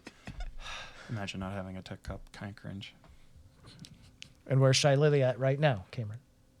In your sink. You're right. Where she needs to be washed. Dirty thing. Anyways, the Filian plush you can order now if you choose to do so. I'm really excited. I really like it. Also, speaking of Filian is hosting a 3D rigged VTuber hole in the wall stream. You know who's going to be on it? Shy Lily. That's how it links, kids. There you go. You got Filian, Shy Lily, Camilla, Tricky Wee, Lina Laser, and Project Melody all meeting up with Filian, assumedly in real life, as they're going to play Hole in the Wall. The Wacka. Jesus. Can you imagine if I talked and was on a podcast? Waka waka. Thank you, Fozzie. It is the wacky Japanese game show where there are human-shaped holes and other shaped holes in a wall that moves towards you and you have to jump through them. Originally from Bay's 3D debut. Did they do that then? No, that was Promise. Oh. Remember, but it was like coming down from the top of the world. Oh, yeah. This one comes at you from the side. But you're right. Different. Sorry. Right. That's totally different. Yeah. It's utterly different. I have seen this. It's a pretty traditional Japanese game show type thing. Very I thought you were going to silly. say very traditional Japanese game, and there's like samurai, like the oldest era going. So you have seen this. I'm very easily entertained. I'm sorry, everyone. To top it all off, there will be interviews provided by Neuro-sama. Oh, good. She's known to have a way of words. Yes. Perfect person to interview. Person. Quote, unquote. Quote person. This is the line I draw. I also love that in the credits, it's Neuro-sama /Viddle. Yeah. Which made me crack up a little bit. And then finally, as the last little bit of news, we'd like to say congratulations on 100,000 followers, Aura. You certainly deserve it. Congratulations. I was at the stream. And we're all happy for you here. I really wanted to watch the stream. I'm sorry. I tried my best to figure out how to fit your 6-hour stream into my schedule. I couldn't. Yes. I tried my best. I watched a goodly bit of this stream, and I also watched a goodly bit of the tech support stream that she did literally today. It was really fun. I got to ask a tech question. She gave me a very solid, very respectable answer. It helped me on my journey to create a wonderful server for You're my taking that friends. on board. Yeah. I appreciate, I've got to install a headless horseman, is what I learned. And I'm excited to try. What even is that? Horseman is like a cooler thing. That's true. Why say words that are lame when you can say cool words that are correct and cool? Like gingivitis. Dinosaur on fire. Gatling gun. With lasers. And my original OC on his back. Xerneas is dead. You have to let him go. This is not Xerneas. This is his son Gualvara. Stop. Please. I can't do this again, Cameron. You may have noticed I've stopped. I respect you. Seize the gap. Let's talk about our favorite stream moments from the week, shall we? Favorite stream moment? Fauna played World of Horror. Yeah. It's a Junji Ito inspired black and white horror game. Carlos knows nothing about this at all. I was in a weird place where I played quite a bit of this game and watched a lot of people play it. That I just was not excited for the 1.0. So I saw no coverage of it. I'm curious what Fauna thought of it. She was having a good time. I didn't get to watch a ton of it. It was kind of weird. She literally, I didn't know it was coming out, by the way. It's actually officially it came out nowhere. Fauna played it the day before it came out. Oh, no! Amazing. She knew she was doing that, and she did it anyway. I just want to play it, guys. I'm playing City Skylines 1 yesterday. Heard it's a great time to get in. I suppose. I mean, don't see it's why a good game anyway. It's a roguelike game. That's the most important part to keep in mind is like it's truly a roguelite horror, as in like you're facing random horror elements, not so much a cohesive story. That's kind of the part that would be most off-putting if you're not prepared. It's like a lot of little mini stories. You have to solve mysteries, fight monsters, try not to die. Yeah, which I'd say the vibe is a lot like because like it's Junji Ito inspired, but reminds me mostly of his big collection book Uzumaki, where it's a bunch of short stories with an overarching story. But by the first short story, you should fucking leave that town. And by the short story where women are giving birth to mosquitoes, why are you not gone? Because this is the halfway point. Leave this town. So it's similar to that, where like it's the feeling like, why have you not left the world of horror, TM? This game wasn't. It was more than just inspired. It was like borderline. Yeah. This was borderline plagiarism. Yeah, that was the vibe I got when I played it. Like this is 2D black and white, by the way. You can change the colors, but black and white. But there's a character in the story that's literally Junji Ito. Yeah, you can make hug, kiss, attack. He's like I think he's like the main character's neighbor or something. That's cute. He's an aspiring manga artist. I want to see Junji Ito and R.L. Stein get in a fist fight. This makes me think of when they put Kota Hirano in High School of the Dead as a character. It was just literally the man who made Hellsing. It was just a character in High School of the Dead. I hereby give permission for this adaptation. That's Koshi Rikto. I know, but that was what I was thinking of. That's one of the best author inserts. That is. It's truly amazing. All right, is there anything else about this World of Horror? Obviously, these guys like Junji Ito a lot, and I have never read anything by the man. No, I have. I read the what is it called? The something at Amigahara Fault. Oh yeah, you can say Amigahara Fault. The hole in it. This is my hole. It was made for me. That stole so much fucking sleep from me. And I thought that was good. And then I saw the fucking shark comic. I hate the shark comic. I read Amigahara Fault, was deeply disturbed, and then immediately found a meme that made me laugh so hard that I was no longer upset. That's how I felt about a very controversial comic. I feel as though it's okay to bring up. We bring up the P-tubers. There's fucking Emergence, the fucking very controversial. Wow, this is a terrible time. The only fucking way to experience that is to read the non-canon ending where the characters from JoJo Part 4 appear and heal everything and fix it all. That's the only canon part. There we go. This is the meme.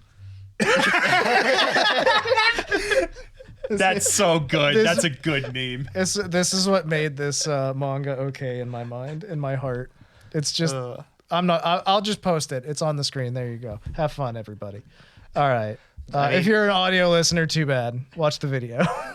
The Junji Ito stuff, just real quick. Horror discussion. Some of it is really, really good. Most of his stuff is really weird. Yeah. His stuff is hard hit or miss for me. Yeah, it just is in general because Junji fucking hard commits. What if spirals?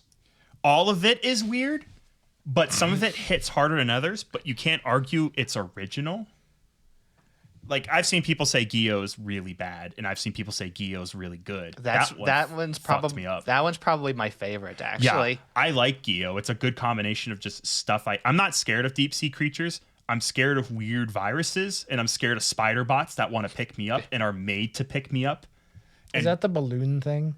No, the balloon thing's a different one. Gyo is robots that weren't supposed to be released that have like a deadly infection tied to them, come out of the ocean, and they possess fish and attach them to the spider legs, and now they're coming after people. So if they get you, they grab you, you get on the thing, your body gets bloated, and now you're just a part of the spider bot. And the spider bot just wants to keep you. And Junji does a good job of also not over-explaining his horror, which I feel like is something that kills horror. Yeah. He very rarely explains anything. I genuinely appreciate that. I think it's a bad instinct in horror to over-explain.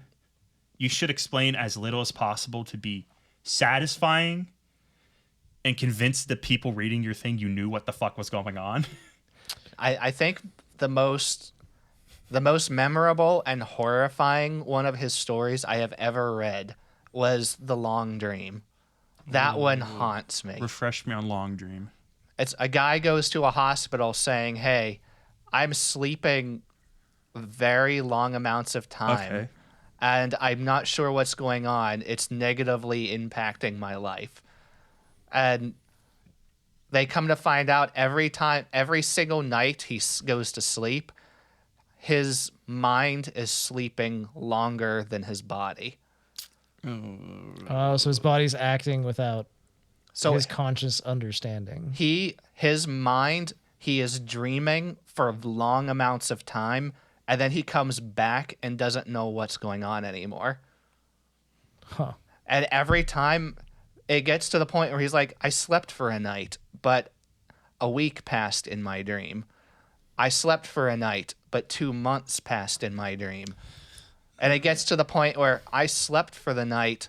It's been 80 years. I lived 80 years in my dream, and it's been one night. Oh, that's fucking horrifying, Yeah. but also really interesting. Can you tell? That's like Junji Ito's thing, though, isn't yeah. it? Yeah. It's a lot of like, and it's something that really tickles my horror fancy. He does a lot of stuff like that, like you're being misplaced as a person, and stuff where it's like, and this is something that really tickles me horror wise, is this feeling of like, this thing is made to do something to me, and I don't know why. Like the balloon that has your fucking face and wants to kill you and only you. Fucks. That's terrible. The holes in the fault line. It's a lot of like weird twists on bizarre body horror too. Yeah, like, and it's good body horror for the most part. When most of his misses are body horror, where it's like, that doesn't feel like there's a lot of purpose to it. I feel like you're just being weird to be weird. Like, you know, like it There's ended no up, deeper meaning. It's surface level. yeah, it ended up on the Hot Topic shirt, but like the lady whose eyeball like goes in a swirl, like it's artistically powerful, but it didn't really affect me. Gotcha. Interesting. If you'd like to read more about Junji Ito, go to fucking Walmart and pick up the coloring book for some reason. He is my yeah. Because they sell a Junji Ito coloring book at Walmart for some It's reason. been there for like years or something at this point, and they still have it. You know what else is horrifying beyond all reckoning? Fuwamoco's Rock and Roll Halloween Party. What was it? They sang Halloween karaoke. It was lovely. But spooky. Just like Junji Ito. I watched. This is a good time to mention because there's not a lot of interesting about it. I watched Nerissa and Shiori play the spooky hedge maze game, and like it was fun for like that stuff. The game itself wasn't too interesting. The interesting part, and this is where I tied it, Nerissa was denied perms to sing spooky, scary skeletons. I think it was Nerissa. Why? It's like, oh, so that fucking song's in the fucking vault. Sony or Warner Brothers, whoever owns that fucking song. We're on to you. That's so weird because Twitch streamers play it all the time on Constantly, stream. dude. It's constant. That and doo-doo. The little skeleton boops. Yeah. Dudes. Anyways, they're great singers. I liked where they sang Gegege no Kitaro because I only know that song exists as of this past Otakon when I learned about it and how it has like a 50-year history of being the same opening for an anime. Carlos, you had one here, right? Saya no Uta theme. Oh, yeah. Back when I actually used to play a few visual novels. Oh no. Back in the day. Saya no Uta, or English, surprisingly, Song of Saya. A very direct translation. It does what it says on the tin. Fuwamoco have occasionally brought up visual novels, and every time they bring up a visual novel, I'm like, this is like the exact opposite of what you're going for as VTubers. They have interesting taste, and they have a weird dark side that has not fully come out yet. I said this last episode, I think. The Song of Saya visual novel is the most disgustingly disturbing story I have ever read. It is. I'm sold. It is horrifying. And I forget, someone really big worked on it. I forget who it was though. But So is it like a popular thing, or is it like... it was very popular. Oh, Gen Urabuchi worked on it. I don't know who that is. He is very well known for making... Madoka Yeah. Magica, Fate Zero, Psychopass, and Kamen Rider game. So he's edgy as fuck. he is. There's an exact term for it. He is nihilistic. Not so much he's edgy, more so everything is meaningless. These girls are really sad. I see. That's a good description of this game. I don't think I'll go into too much detail on it. It's if you really want to know, I think you can look up the Wikipedia, or I think you can buy the game for like $5 or something now. Oh, okay. Oh my god. Okay, I see me and Nick are reading the same exact Wikipedia and probably have gone the same length forward. I got to the term lumps of and left. Yeah. And then okay. This is weird and bad. I don't like it. I'm gonna read the whole plot summary later in my own time. Oh, it's gone. Thank God it's on Steam. Of course it is. Same provider as Putch and Pajama Sam. I don't know. Other famous visual novels. I have no idea how that game is on Steam. Like, Steam has just porn. It's just they just sell porn. They literally do. There's some pretty not good porn in this. I'm pretty. To put it lightly. They also announced at the end of the stream they'll be doing a members watch along of The Shining, one of my favorite horror movies. So there you go. That's Fuwamoco. We're back to talking about them because I'm done talking about whatever the fuck we were just talking about. Check out Fuwamoco. Become a member if you want to watch The Shining with them. Bow bow. Bow bow now. I want to get all right. And following that, I don't have it on the schedule, but I'd like to give an update. I took your advice, Carlos, and Sunday while I was doing meal prep, I watched about an hour of Mume joining the pack. That was a good stream. Mume's wolf streams are fucking spectacular. They're a stream of consciousness, but insane. As I'm watching, I'm just like, I fucking love this woman so much. A standout moment, she goes, "Oh, they're eating my puke. That's so cute." And she's like fucking harassing her wife, like, "You need to help me. I'm a big, strong wolf." And like no sense of sarcasm or irony. She's just into it. She loves every second of it. She is the wolf. She pees on things. She barfs on her kids. It's great. It was superb. Probably some of the best solo stuff I've seen in a while. On top of that, I like the part where she gives us some more of her backstory, where she talks about her brother and how he just lived off. He only eats at like Chipotle, and that's the only food he ever has. Respectable. And she talked about her poverty meal, and I think she said it was like pasta, canned tuna, and Tabasco sauce. I've been there. I think I've heard her mention that before, actually. Yeah. She said that's her poverty meal, and she made a big mistake. She would leave it out uncovered on the stovetop and eat from it throughout the week. She later learned that pasta very uniquely should be refrigerated because pasta gets a unique bacteria on it. And the second she learned that, she went, "Oh my fucking God," and start putting it in the fridge immediately. Like, I have made a huge mistake. I'm such an idiot. Mume, I'm glad you're alive. I think that's what I like about Mume. It's just enough id and just enough ego to be like, what the fuck am I doing? But not enough to always do that. She'll id until it's no longer correct. Naruhodo. So desu ne. No, Hoto, I lied. Word. Are we continuing on? That's all I can say. Okay, yeah. I'll woo.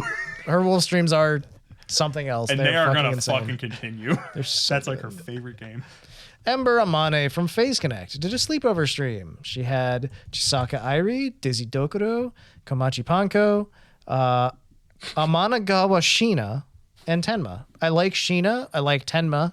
Panko is amazing. Dizzy's great. I don't know who Chisaka Airi. I don't know who Airi is. Airi is the wolf girl, I believe. Oh, yeah, I like her too. Everybody's great. I woo.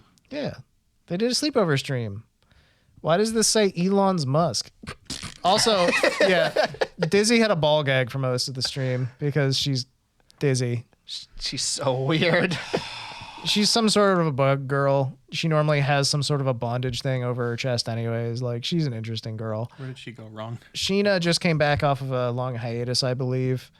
Panko is Italian, so...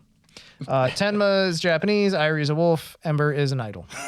Italian, Japanese, wolf. She's an Italian raccoon. There, are you happy now? Yeah, those are like my two favorite things. Yeah, she's pretty great, honestly. Dumpster pasta. It's great. Somebody sent her a video of people breaking pasta before boiling it, and she had a fucking heart attack. Wife material. There's some good clips of Panko out there. She's really great, honestly. So yes, these are all Phase Connect talents. I like them all. They're all really good, honestly. Well, Phase Connect. How do they interact together? They were having a good time. Hell yeah. It seems to be anytime you ever get Phase Connect members like together, they just immediately become significantly more unhinged. Now, my friends and I have a term for this. I believe I've mentioned it on the podcast before, but I will bring it up again. For new listeners, listen closely. We call it the inverse intelligence quotient. Basically, the IQ of the room stays the same, but it's divided among more people the more friends you get into that room. The more people you get vibing on the same wavelength, the less thought there is generally going around. Therefore, the dumber you all are, and the more fun you have. So if you ever get like a group of like 5 friends that you know, and you're all just kind of on that same vibe, like shit gets real stupid real quick, and it's very fun. Is that why the podcast is getting dumber? Yes. Because we're getting more comfortable. Our periods are sinking. Sorry, what? I want to own a bookstore in Portland with you. Portland, Oregon, or Portland, Maine? Why do I have to choose? We're very smart. Anyways, yeah, the more when you get a bunch of friends together, they turn into idiots, and it's a fun time. I can't read one of these. Is this word not in the Bible or what? Carlos, can you tell us more? Sakana came into chat. It's not what he's talking about. But do carry on. This is your subject. You're quite proud of it, I'm sure. Go ahead, Carlos. Lead us where you need us to be. Sakana got banned. Yeah, their By who? Their CEO came into the chat for their sleepover and started chatting with people, and they immediately banned him from the chat. That's so No boys allowed. fucking Hololive was like, oh, we love Yagu. Fucking he's gonna get the fuck out. Throwing shit. They bully the shit out of Sakana. It's funny. I'm not even sure if he ever came back. At some point later on the stream, they're like, this was like a 5-minute ban. They're like, where is he? It's like, did we accidentally like ban him for the wrong amount of time? 500 minutes. And then they didn't acknowledge it from then on. He has a wife and kids. He went to go vacuum his floor. All right. The next part, I believe, is what Cameron was saying. We're not entitled to say. So they were introducing each other, just saying, hey, I'm this person. And then we get to Sheena. And she's like, oh, my name's Sheena. Yes, I'm brown. Not me. He said it. I can't do that. I know where I'm at. You can check his paperwork. Check it out. I know it was not me. My paperwork was fake. See, the weird thing about this, I went to her channel. Yeah. She's not. Apparently, she has a tan coloration for her model that she can use if she wants. I think you need to check her paperwork.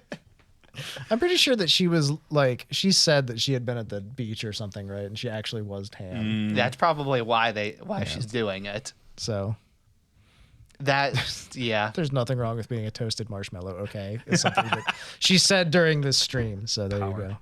Yeah, she finishes up her introduction and everything. It's like, just move on. Please. And then they get to Dizzy, and Dizzy's like, "Hi, I'm Dizzy. I'm not brown." Thank you, Dizzy. You're doing great. Chat behave.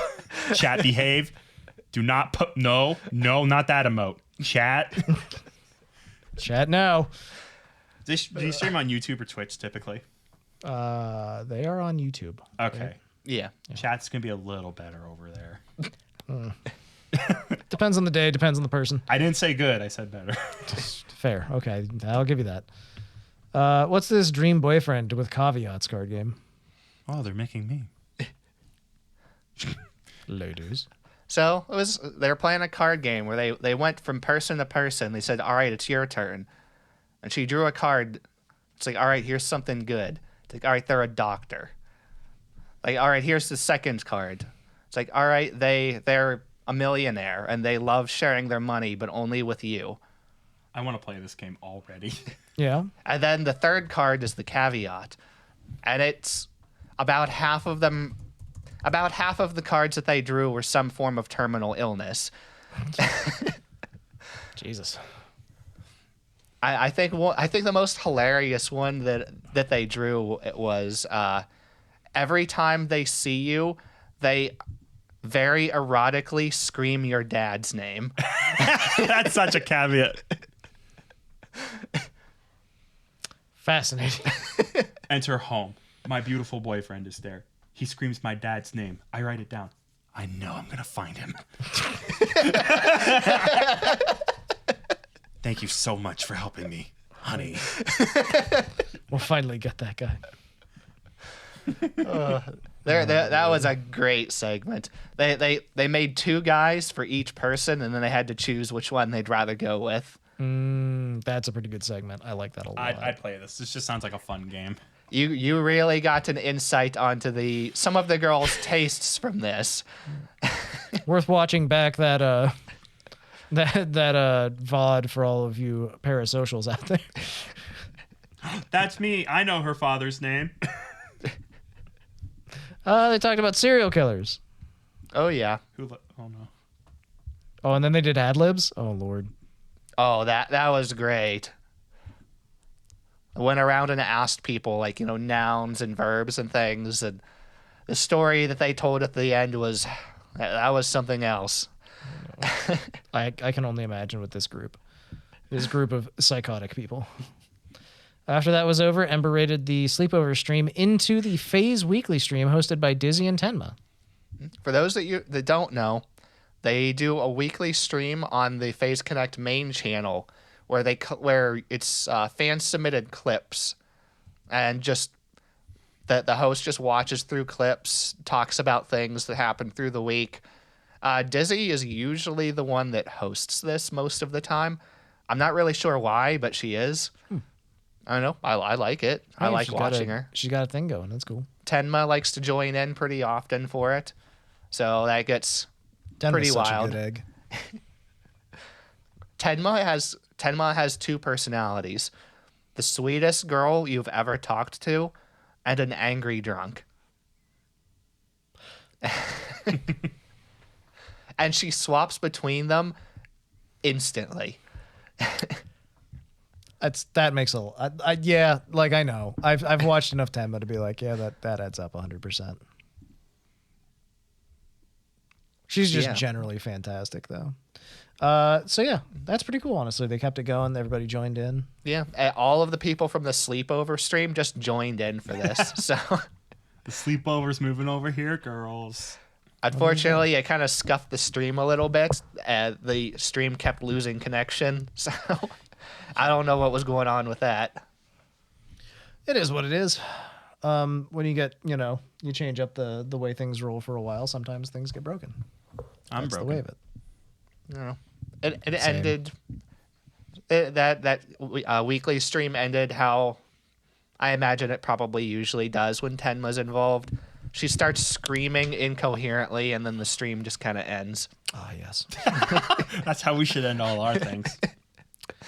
Yes. Once you lose your neighbors. Yeah. In a fire. That's not concerning. For insurance reasons, this is a joke. Tell us about Fuyo Cloverfield and how she played scary games. This was a 5-6 hour long horror game stream where she played almost exclusively games from itch.io. Pause. How much did you see? What? Of the stream? All of it. Play. I'm going to run through the games real quick. But I just want a rating out of 5 for each. All right? Oh, hey. You have to be careful. A couple of them are out of 10. No, I wanted your. I don't care about them. To be fair, though, scrolling through this does remind me of a normal human streamer I watch who will do Getting Weird With It Sundays, where he'll just grab the randomest fucking games on itch.io and just see what happens. Well, one of them was a free Steam game. Which one? I'll tell you. All right, let's go through them. All right, so there's My Eye Deceive. It's a first-person exploration game about a child locked in a basement. Papa brings you food and makes you take your pills. Finally, just like real life. Would you like my rating out of 5 or 10? Yes. 5. 5. I'm doing 5. Okay. I will give this one either a 4 or a 4.5. Damn, masterpiece. It was Shit. it was actually really good. This was apparently based on a real story, Ugh. which is very scary. That makes it bad. Why'd you say that? I no longer like this podcast. Goodbye. Duolingo. A 2. Okay. It's a Portuguese Duolingo. Jesus Christ. A Portuguese Duolingo. Duolingo. Why can't I say Duolingo? There it is. Horror meme game. The game is like 2 minutes long. So for those of you that might not know, I assume probably nobody knows other than maybe you two. Okay. And me. Okay. But Fuyo is Portuguese. Oh, right. So some of these games are actually originally Portuguese. So we're getting introduced to the Portuguese indie scene, Fascinating. filled with bees and lots of knees. Why does she look like a leprechaun? Anyway. I don't know. Last Train Home. I think I might have heard of this one. She accidentally downloaded the source code instead of the executable. Lol. Solid move. It's a 2D side-scrolling game on a train. I'd give this one a 4. 4 out of 5. It was good. Nice. Last Train Home. It's also a song by John Mayer. So it is. The voice of a generation. John Myers. Leave a comment down below if you're John Mayer. Yeah, please let us know. How are we doing, John? Teleforum. It's a free game on Steam. Lost footage style game. Fairly clearly an old school TV station style footage. And what'd you think out of it out of 5? I think I would give this one a straight 5. This was the free Steam game, and it was like probably the best game that she played. Hell yeah. It was really good. Like Maybe I'll have to look it up. it wasn't exactly found footage style, but it was literally film. It looks like a 90s TV station camera. Okay. And that's how the whole game is shown. A little bit fuzzy, a lot of grainy style footage kind of stuff, yeah. Yeah, but it's like realistic people. It looks like people actually just straight up filmed this, and then they put like the grain over it to make it look old. Interesting. Yeah, like proper looking bumpers and everything. That's pretty solid. I imagine. Yeah, that's cool. Probably partially inspired not just by like a A lot of overlays and like lower some analog thirds. horror to it. That's neat. Yeah. The Mimic. Evil is lurking outside. Be a good mother and protect your creepy, creepy child. PS1 looking 3D graphics. Cool. I give this one a 3. A 3 exclusively for the deep fried graphics. Hell yeah. I hope they do that thing that PS1 graphics do where they like warp when you turn the camera. Love Do that me a shit. favor. Can you clarify what you mean by Tumblr sexy man? Is there a Bill Cipher in this? You would have to ask Fuyo about that one. Damn it! I saw one of my like sleeper agent activation phrases, and I'm curious now. You have to watch the stream. Death in Progress. Find medicine in an abandoned hospital for your dying dad. Jumpscare game made by a 13-year-old on Unreal Engine. I love it. That's I would give that one a 2. That's all. Stinky. It was literally, it looked exactly like a 13-year-old went to the Unreal Engine asset store, bought a horror game, turned the lights off, and then put jump scares every couple minutes. That was me. I was that 13-year-old. Except I did it in Time Splitter's Future Perfect. Also, something that's just cute and wholesome is Fuyo's grandma likes to sit outside the door and listen to her when she streams. Her grandma doesn't speak English. She just kind of hangs out and listens. What did you mean when you said Tumblr sexy man? What's that in Portuguese? Let's not worry about that tonight, Grandma. That's awesome though. That's cute. Yes, it is. I really like watching Fuyo. Like, she's just a very, I don't know, entertaining person. I don't know. If she got a good personality, she got a good personality. She should consider streaming. My God, you're right. Let's get on it.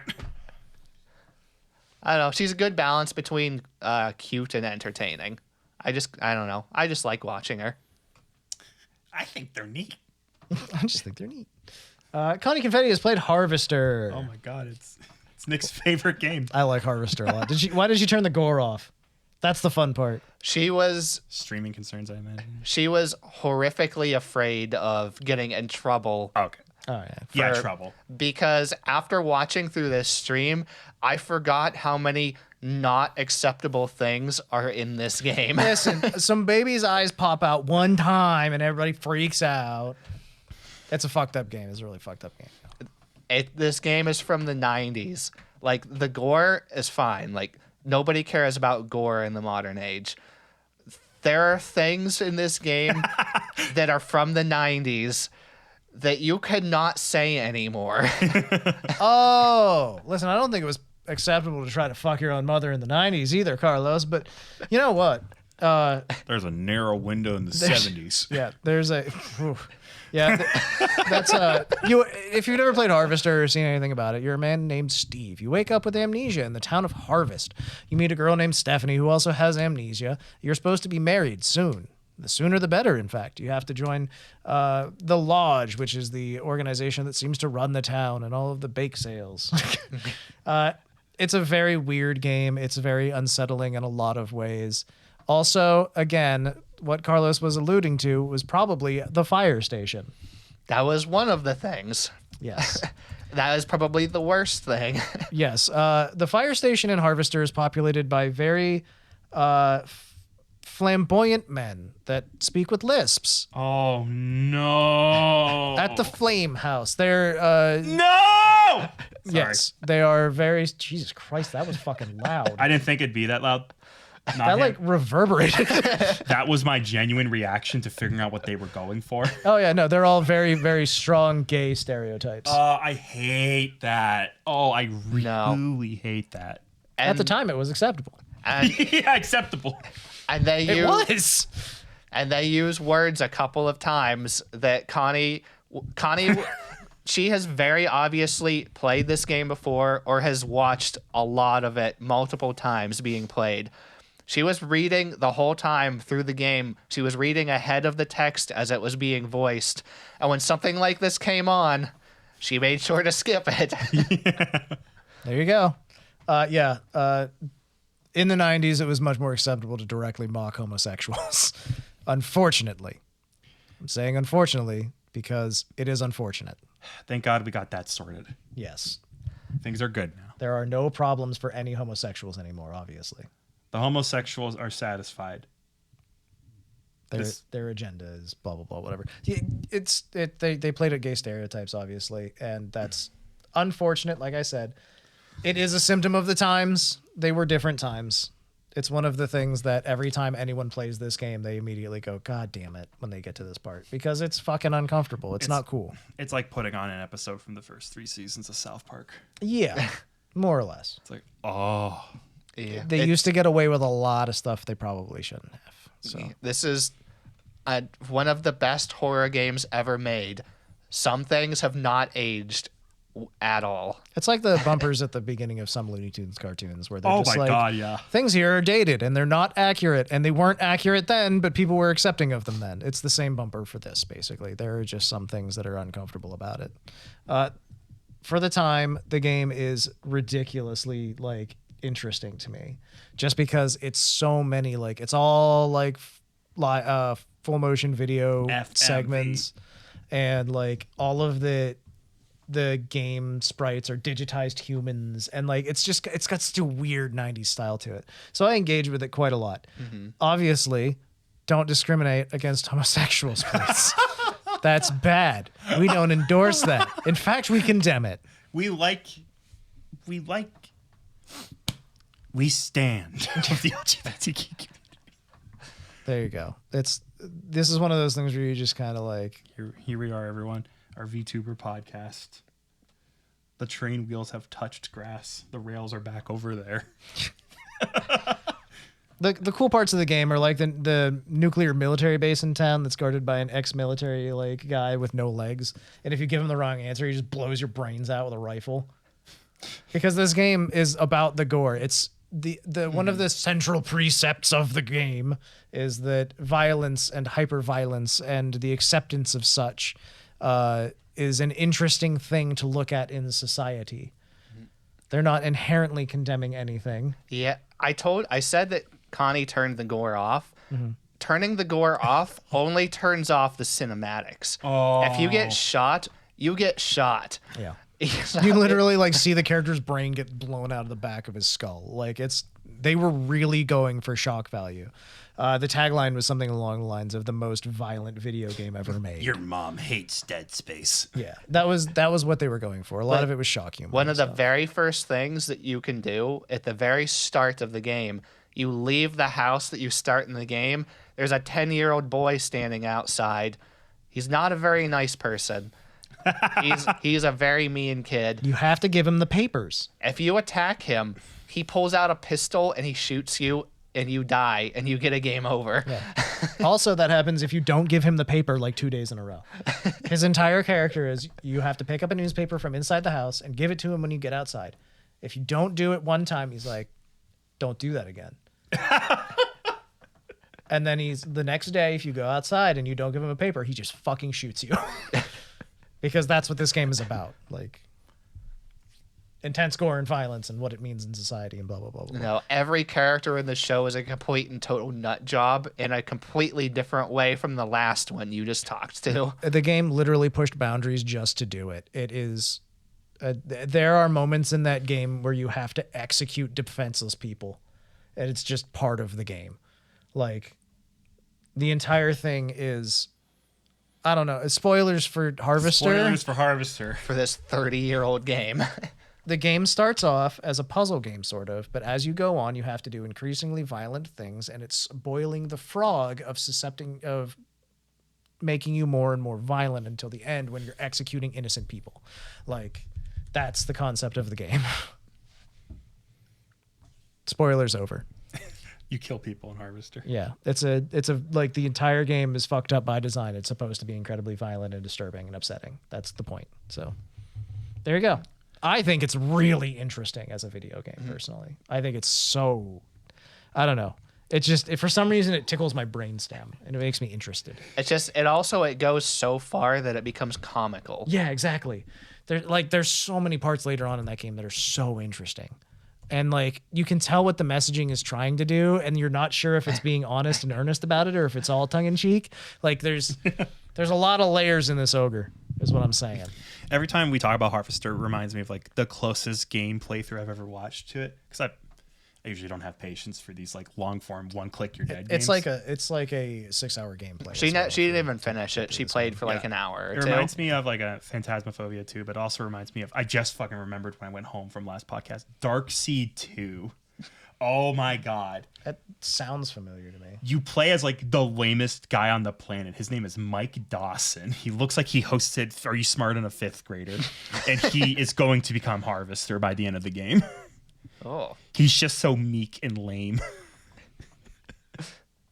I highly recommend Darkseid 2 if you like Harvester. I'm going to look into that, definitely. It's one of those interesting things. And I am going to sit you down. We're going to fucking watch Phantasmagoria 2, A Puzzle of Flesh, because that is glorious. I hope one of these girls plays it, because I want that reaction too. Yeah, that'd be so good. Everyone should play Darkseid 2.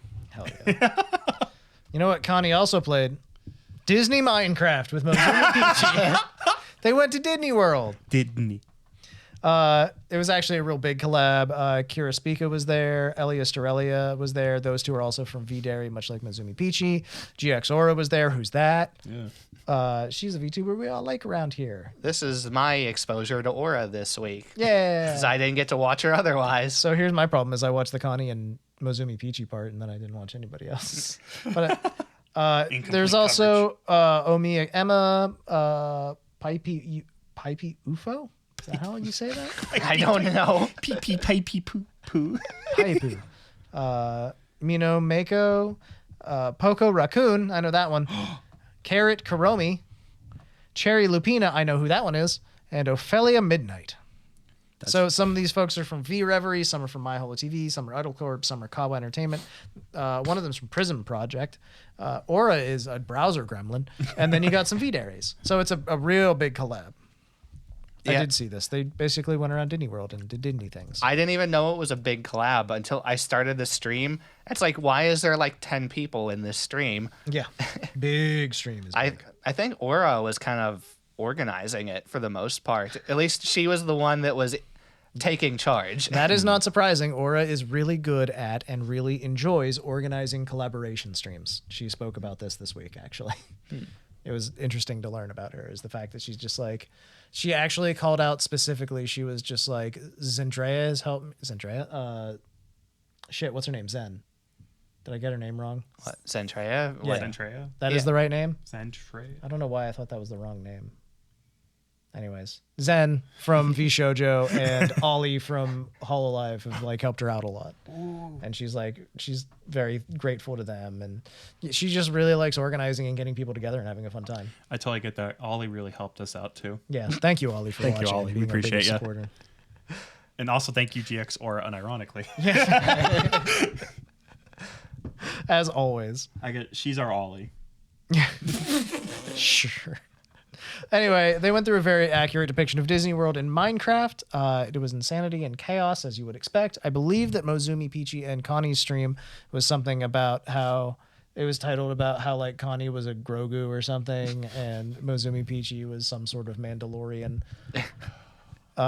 Anyway, it was just silly fun. That's all it was. Didn't he? Do you have anything cool to say about it? I only got to watch like an hour of it.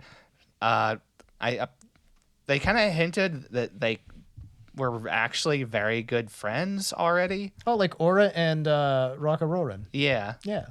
So I don't know. I've watched like almost nothing of Peachy, so It's almost like all these folks get along real well. yeah. Are they friends? Maybe. Anyway, I like them all. They're all good. They like hinted that they were like very good friends beforehand, though. That does not. Oh, you mean like Solon and Ina? Yeah. It just keeps happening. It's so strange. It's or weird. like Ollie and fucking everyone. Oh man. All right, let's move on to Riro Ron, who did a jump scare stream. I skipped this one because I do not like getting spookied. Oh, not the Crooked Man. She played the Crooked Man, a Japanese indie horror RPG. All right, so disclaimer on this one. I watched about 15, 20 minutes of it, and I'm like, I'm sorry, I'm done. I can't take it anymore. Because this was not just a jump scare stream, like where you pranked the streamer. When you donated, or I think it was just when you tipped or super chatted, it would put a jump scare on the screen.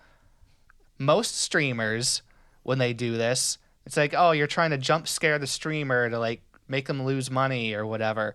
No, when this happened, it also jump scared all of the viewers. I kind of love that. It's called trauma bonding.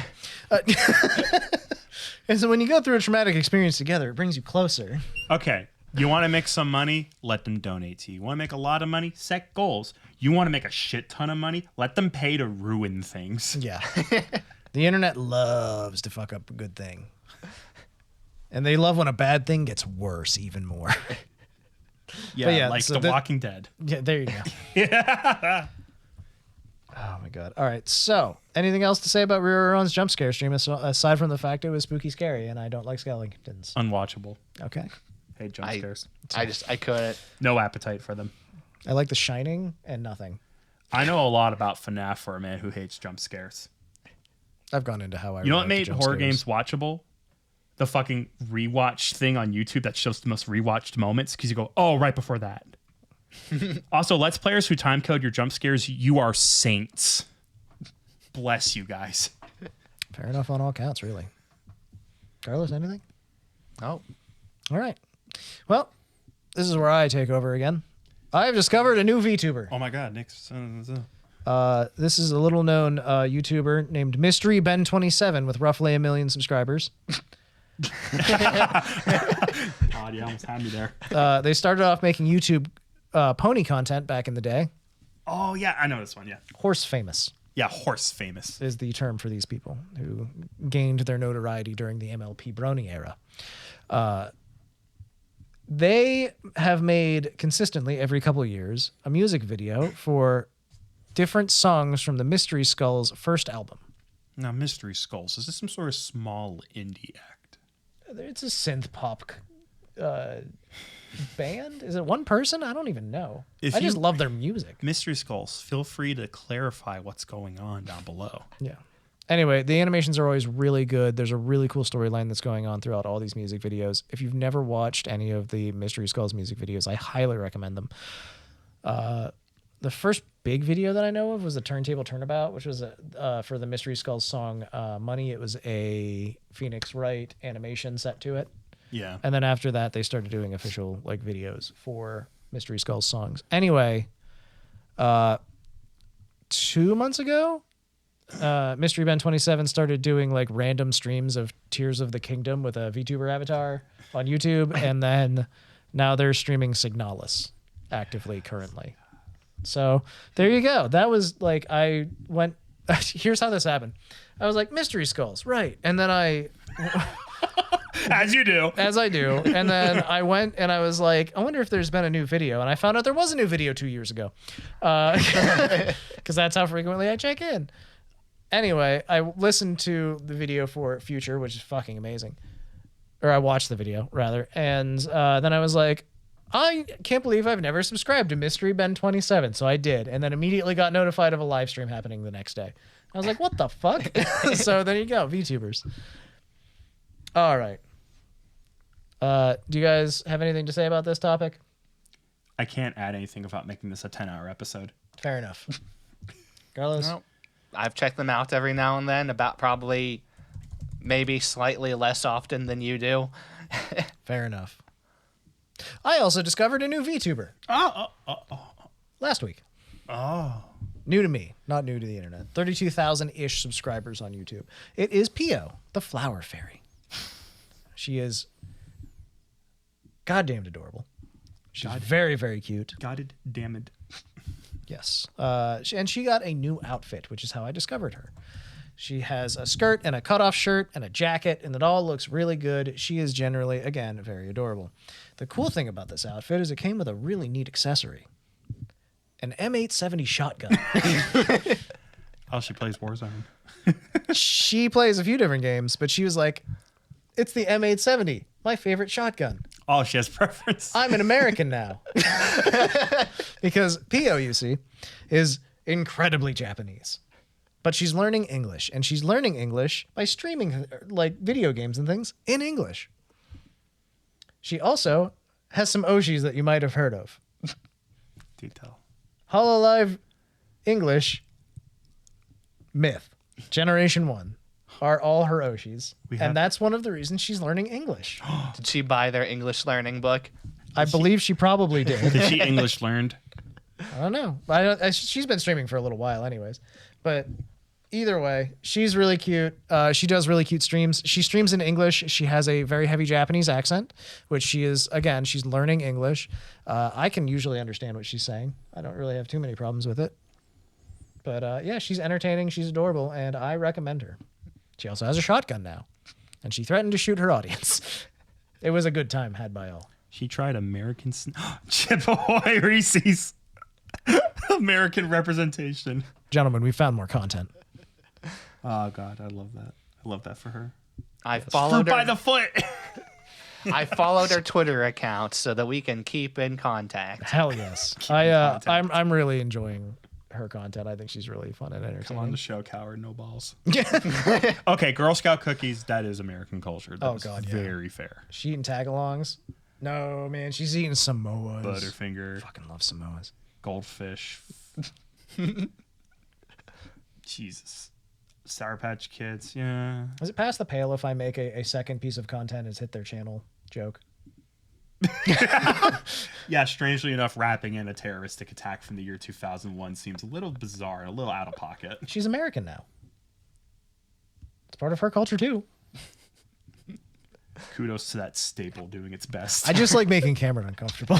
I'll be honest. You do a very good job. It's like my third favorite thing after Samoa's. There's just piss and shit and violence and the terror of the 90s. I'm scared of the 90s. It's filled with things I don't understand, like The Simpsons. But it was a simpler time. Was it? Actually, yeah. Considerably. We just had well, it's not like we don't still have problems. Anyways. Hey, simpler, not better. There we go. Yeah. Listen, it was a much simpler time for me because I was 7 and I had Pokemon. That's all I needed. Was the 90s simpler? Yeah, there was only like one VTuber agency back then. There's only like one season of Dragon Ball, and that was it. Yeah. We had Dragon Ball and Dragon Ball Z. Yeah. And even, You got the backstory and the story at the same time. who's this Frieza fella? And then you'd watch Hamtaro Right after, in the Zoids. and Zoids. Oh, God. I fucking loved Zoids. Outlaw Star was always my favorite show. And Big O was really good, too. I saw, no joke, when I was a babu, probably like year 2003, I stayed up a little late. I saw 5 seconds of Full Metal Alchemist and had nightmares. The weird part is I remember what 5 seconds it was. It was just a scene with Alphonse in a sewer. It wasn't even like the fucked up shit. I know. I saw it and I was like, why can't it talk? I was very easily disturbed My as a friend child. and I stayed up until midnight so we could watch Toonami The Midnight Run when they showed Gundam uncensored, and we got to hear the word damn, and we were like, we were like 10. I love that discovery of like anime being mature. Yeah. Because I would watch like the censored version of Zatch Bell. And then one year I'm like, what the fuck happened to Zatch Bell? I Google and there's like fucking Zatch Bell with his fucking Jimmy Neutron dick out. Not where I thought this was going. And My- like they're smoking. My life changed when I picked up a Shonen Jump magazine because it had Yu Yu Hakusho on the cover. Now we're getting into this. Yeah. I was at a Blockbuster Video for fucking reference, and I was walking around and I was like, why is Yu Yu Hakusho on that magazine? I want to buy it. The magazine's only $5, so I bought it. And then I opened the magazine and it's a fucking comic book. And I can't read it because it's right to left. Stupid. And I'm like, what the fuck? So I sat down and I learned that day. And I learned how to read right to left. So I could enjoy my manga, as I now knew it was called. Here, literally, like pitch perfect. I was the perfect student. Picked up the first volume of One Piece, my first like proper manga book in my entire life. I think there was one that was flipped before that. It was probably like the Pokemon or Kingdom Hearts manga, but I don't count that. Ooh, One Piece. You are reading in the incorrect direction. Please flip. Okay. There you go. What's the first volume of manga I ever purchased, Cameron?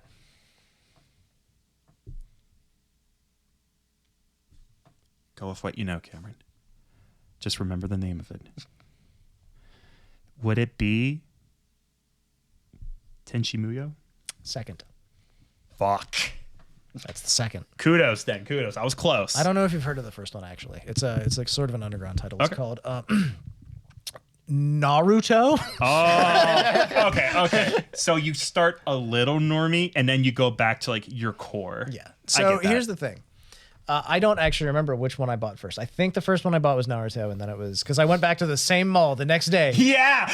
in Tennessee for some reason, because that's why I was visiting family down there. Just activate in Tennessee. And then this was like a month after I bought my first Shonen Jump, and I found out I was walking through and I was like, I saw a Tenchi Muyo book on a shelf, and I was like, what the fuck? And I saw a Naruto book, and I was like, fuck yeah. Because I had read Naruto and Shonen Jump. Anyways, this is all a very long-winded explanation. I don't even know how we got here. I just want to say I really am an old man, and I don't have any fucking shame in that. I grew up in a different time, but I don't hate gay people. Turned out all right. Yeah. Let's kiss later. Sounds great, buddy. We're friends. You know who else has a lot of really close friends is Kiara. She's got so many friends. Kiara has done a car review stream. Ooh. She has been playing Grand Theft Auto, and she got to learn what a muscle car is inside Grand Theft Auto. Because of this, she decided to have a stream where people sent in cars, and we asked if they were muscle cars, using hashtag is this a muscle car. Okay, I understand. I submitted my cars. She didn't care. Thanks, Kiara. Thanks. Real great. It's for her Real nice. safety. She's not to acknowledge you. That's fair. I understand completely. This is what you're like now. Imagine if you get an inch. If Kiara, I would ask her to marry me. Mm-hmm. 3 times. She doesn't. She's not interested. If she turns you down once, then she's playing. If she turns you down twice, I came from, I'm an old man and I'm all right. Such dad advice. God, we could be married, but she out here playing. For real, etc. Yeah. Again, don't be weird. Don't be like me. Anyway, so she did a car review stream. There were a lot of cars. There were tons of Itasha. If you don't know what an Itasha is, it's a cringe car, which is covered in anime girls. And Itasha literally translates basically as painful car. It's a car that's painful to look at, makes you cringe. It's because they're covered in anime girls. That's my new favorite phrase. Yes. And it's even funnier because the way that car names work in Japan, like Amesha would be American car. Mm. Yeah. Japanese car, Nihon car, Nihon sha. So Itasha should mean Italian car, but instead it means, because the way Ita works, it means painful car. So it's a cringe car. And then that got applied to anime cars. Beep, beep. There you go. That's your culture lesson for the day. Is putt putt Itasha? Sorry. So desu ne. Pat-pat-san. Now you're making me type something and don't pay anything. Okay, sorry. I'm Are you looking up the putt-putt Japanese dub? Yes, I'm looking up Japanese putt putt. All right, Fuck cool. me. There were a lot of different cars. Some of them were really cool. Some of them were really nice. There were a lot of standouts, actually. Kiara got sick at one point and was just like, I'm leaving, and then dipped, and Nerissa had to just carry the stream for a few minutes. Nerissa was in the stream the whole time, by the way. And just in general, like, everybody was like, Kiara, just do a part 2. Kiara, please, just if you're feeling sick. Kiara disappeared and then showed up again a couple minutes later, and she's like, I feel better now. She fucking vomed. Dude, she mad vommed. Like, no. And like, it's funny because the entire chat was like, Kiara, please, just do a part 2. Kiara, we don't mind. I very much typed in the chat that day, and I was just like, streamer more important than stream, please end. We will all come back. Like, but yes, this was such a popular stream. She made the hashtag, is this a muscle car? It was the number 11 trending hashtag in America that day. I knew the stream was happening because I think she made a community post where she's like, I know I'm not going to get a lot of submissions, star. Like, just send something. We'll do it. It's just going to be quick and fun. Yeah, right. And then she got hundreds of submissions at the very least. So yeah, she did say that there might be a part 2 stream, which would be really cool. She's going to do more if she can. There you go. Guys, you're never going to believe who I got on the stream with me. Hello, I'm Jeremy Clarkson. I'm the greatest VTuber in the world. Does that mean he's not coming on then? Fucking A. All right. Henya done played the watermelon game. Finally. Henya, the Tensai genius of V Shoujo, who has definitely never been a dinosaur, is really funny, really entertaining, and she's generally a sweetheart. And she was playing the watermelon game. I saw this happening on the twitch.tv/Henya. Henya.org. So I jumped in to watch it. Upon beginning the stream, people were immediately like, "Oh, you can buy this on the US eShop now." So I did, and then I sat there and played it while also watching her play it. She ended up getting the best score in all of V Shoujo, which pissed off Zen. Actual genius. Yes, because Zen had the high score and now she doesn't. Iron Mouse has a score that's like 2 below what Henya got, apparently. Anyway, Henya immediately began messaging Zen to taunt her. As you do. She would. And then it turned out Zen and Matara Khan, the new member of V Shoujo, who is a cockroach woman, were having a collaboration stream, which, again, Matara Khan was like, I'm not doing a lot of collabs to start off with, and then immediately started collabing with fucking everyone, which is wonderful. She's already done a collaboration with K9 Kuro as well, who she didn't fuck up the name of 6 times. I kind of wondered about that because she specifically said in her debut, I'm just going to start off doing only solo content, no collabs. And then she's done like 5 collabs already. She lied as naturally as she breathed. Is basically the answer to that. So yes. Either way, Henya jumped in. They had a lot of fun time just hanging out and chilling. Matara asked Henya a bunch of questions, basically got to know her. It was really fun overall. They bonded over Suika game, and then they ended up just chatting for a while. Finally, Suika game built something instead of destroyed it.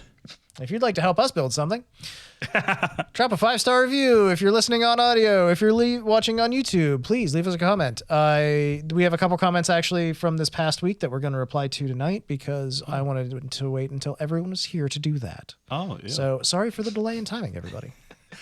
Thank you.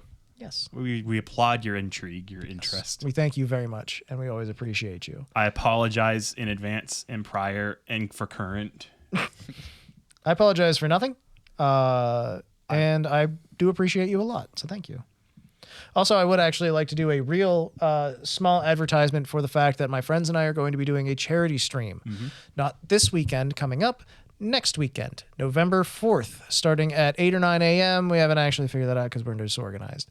My friends and I over at Slapdash Entertainment, twitch.tv/Slapdash Entertainment, we'll be doing a 24-hour live stream charity event for the Janet Weiss Memorial Children's Hospital. It is a Children's Miracle Network hospital. And so that's who we're going to be raising money for this year. We're going to be doing a bunch of dumb stuff that'll be fun and entertaining, hopefully. We will have stretch goals where each time we hit a stretch goal, I will have to eat a progressively spicier ramen and will suffer for your enjoyment. We have a Wheel of Woe, where if you make a certain dollar donation, we will spin the Wheel of Woe and then have to act accordingly. Maybe we'll have to wear a shock collar, and every time we laugh for 5 minutes, we get shocked. That is something that has happened in the past.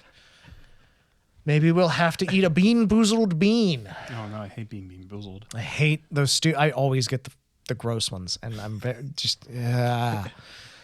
maybe, just maybe, I will have to drink pilk.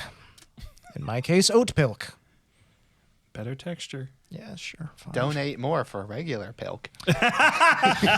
No, I will not do that. Actually heard There's a difference between me drinking something icky and having diarrhea for 4 days. So, also we'll be doing a giveaway. We have a replica sword that one of my friends has made and another friend has painted from the Legend of Zelda Tears of the Kingdom that we're going to be, everybody over a certain donation amount will be entered for a chance to win it. And then I believe there's another thing we're doing where if you donate over a certain amount, again, all the numbers are in flux right now. We're figuring it out. It's called Slapdash for a reason, damn it. If you donate over another certain amount, we will send you in the mail a little commemorative 3D printed coin, which will say something along the lines of I help children or I save lives, something like that. And with, of course, our sincere and honest gratitude as well. So these are all things that you can look forward to. Tune in to twitch.tv/Slapdash Entertainment on November 4th and hang out with us. Have a good time. Help us raise money. Help us help sick kids. It's actually for a good cause. All of the money is donated directly to the hospital. We don't touch any of it. And just in general, it's a pretty cool thing. We like doing it. My friends and I do this once a year, and it's one of the most fun things we get to do every year. So stop by, hang out, and have a good time. Yeah. Look forward to it. There you go. That's my entire spiel. I have nothing to promo. Okay. Carlos, got anything you're working on? Nope. Okay. I can light promo like 2 things. One is like the song I finished I want to post. I just don't know what to do with it or where to post it. I guess on YouTube maybe. Oh, your SoundCloud rap. Yeah, I've been spinning bars. Is this your metal thing? Yeah, my Viking metal. Hell yeah. I work too hard on it. This is the hardest I've worked on a song. It has to go somewhere or else I'm going to go insane. Yes. I can't put 100+ hours into a thing and not put it somewhere. I'll be proud of you as soon as you post it. I just don't know where because like I'm proud of you already. my SoundCloud is full and you don't really get stuff on SoundCloud. That is a bot dominated dimension. Bandcamp is dead. Thanks Epic for selling it to a company that didn't give a shit and laid off half the staff. Upload it to Flickr. Last time I was on Flickr. Flickr is a photography sharing and selling website. Not in a creepy, gross way. It's mostly landscapes. It's not only fans or anything, you know. Not that that's creepy and bad. Oh my God, what am I doing? I also have like a half idea for a YouTube video that's a blatant ripoff, but I'll talk about that later. It'll be cute. It'll be funny. It's not going to be good. It's going to be terrible. More content from everybody. Carlos, I expect a new project from you next week. Come on, Carlos. Wake up. All right. Stop carrying the podcast and do something else. Please don't. We'll fall apart. Tell us more about the girls. Are they peeing again? All right. Thank you, everybody, again, sincerely. I don't know if I said it on the podcast or not. Recently, we had over 100 downloads in 1 week on the audio version, and that was crazy for us. We're very excited about it. Like, even if it goes back down to 5, I'm happy with 5. 100's wild. Yeah, it's crazy for us. We're all very pumped. Genuinely happy with 5, so that's cool. So thank you again, everybody. Let's move on to our industry focus of the week. We're going to hit that. We're going to get birthdays. We're going to get out of here. Okay, everybody? I'm so tired. Hinamori Luna, the cute princess of the Candy Kingdom. Her birthday is October 10th. She is a member of HoloLive Generation 4 in Japan. She is 140 centimeters tall, which means she's one of the shortest people in all of HoloLive. She plays the Electone, which is a Yamaha electric organ. She's talented. She had a special one that was customized to suit her and her color scheme that was put on display in Japan. I love watching her streams when she's playing that. She's really good. She's been playing it a long time. She also sometimes plays the flute. She is not a baby. She is a sexy adult princess, according to her. Good clarification. Yeah. According to her and the bot in the HoloLive subreddit. Yes. Also, she rides a Harley Davidson. What the fuck? According to her. She did say that during a stream. Okay, ma'am. Jesus. If I see a 4'7" woman riding a Harley Davidson, I don't even know what my reaction would be. I'd be like, fuck yes, that's the best thing I've ever seen, I think. With her flowing pink hair wearing a crown. Yeah. Appropriate. Her catchphrases include Nanara.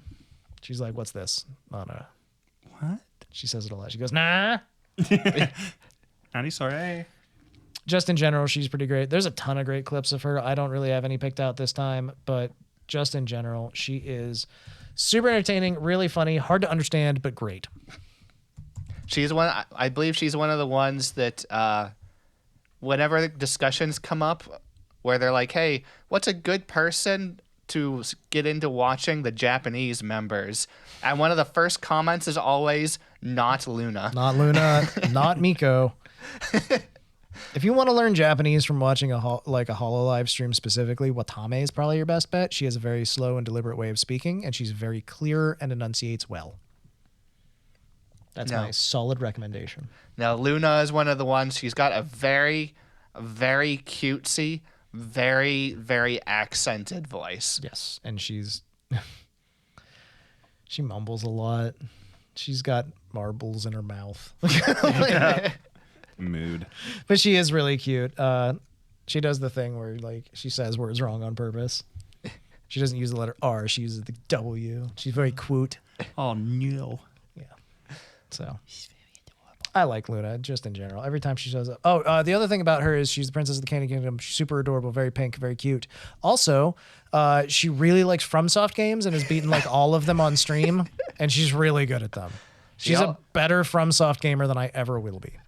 She also really likes Metal Gear Solid. Yes. Also very into Direct that series. correlation. So there you go. That's the rundown on Hinamori Luna. And check her out today. She's really great, actually. Yeah. There's tons of great clips. Do it right now. Pause the podcast, go look at her, then come back. What did you think of her? All right. Next up, birthdays from the 27th of October to the 3rd of November. Yozora Mel on the 31st of October. Halloween. She's a vampire. That's why they did it. Happy birthday, Mel. We are all big fans here. At least I am, and I'm the one that matters. It's true. We all matter a lot. Especially me. Some people matter. Kaguya Luna, who is retired at this point, graduated and gone on, but was one of the 4 heavenly kings of VTubing at one point, is on October 30th. So happy birthday, even though you're no longer here to hear it. Axel Sirios on the 1st of November. Happy birthday, Axel, a member of Hollow Stars. And Remilia Nephis, who is a member of, I'm going to say FaZe Connect. It's FaZe Connect, or I think it's FaZe Connect. is where Amelia is from. Board says female English VTuber and a member of Face Connect second generation. Greatest goat right here.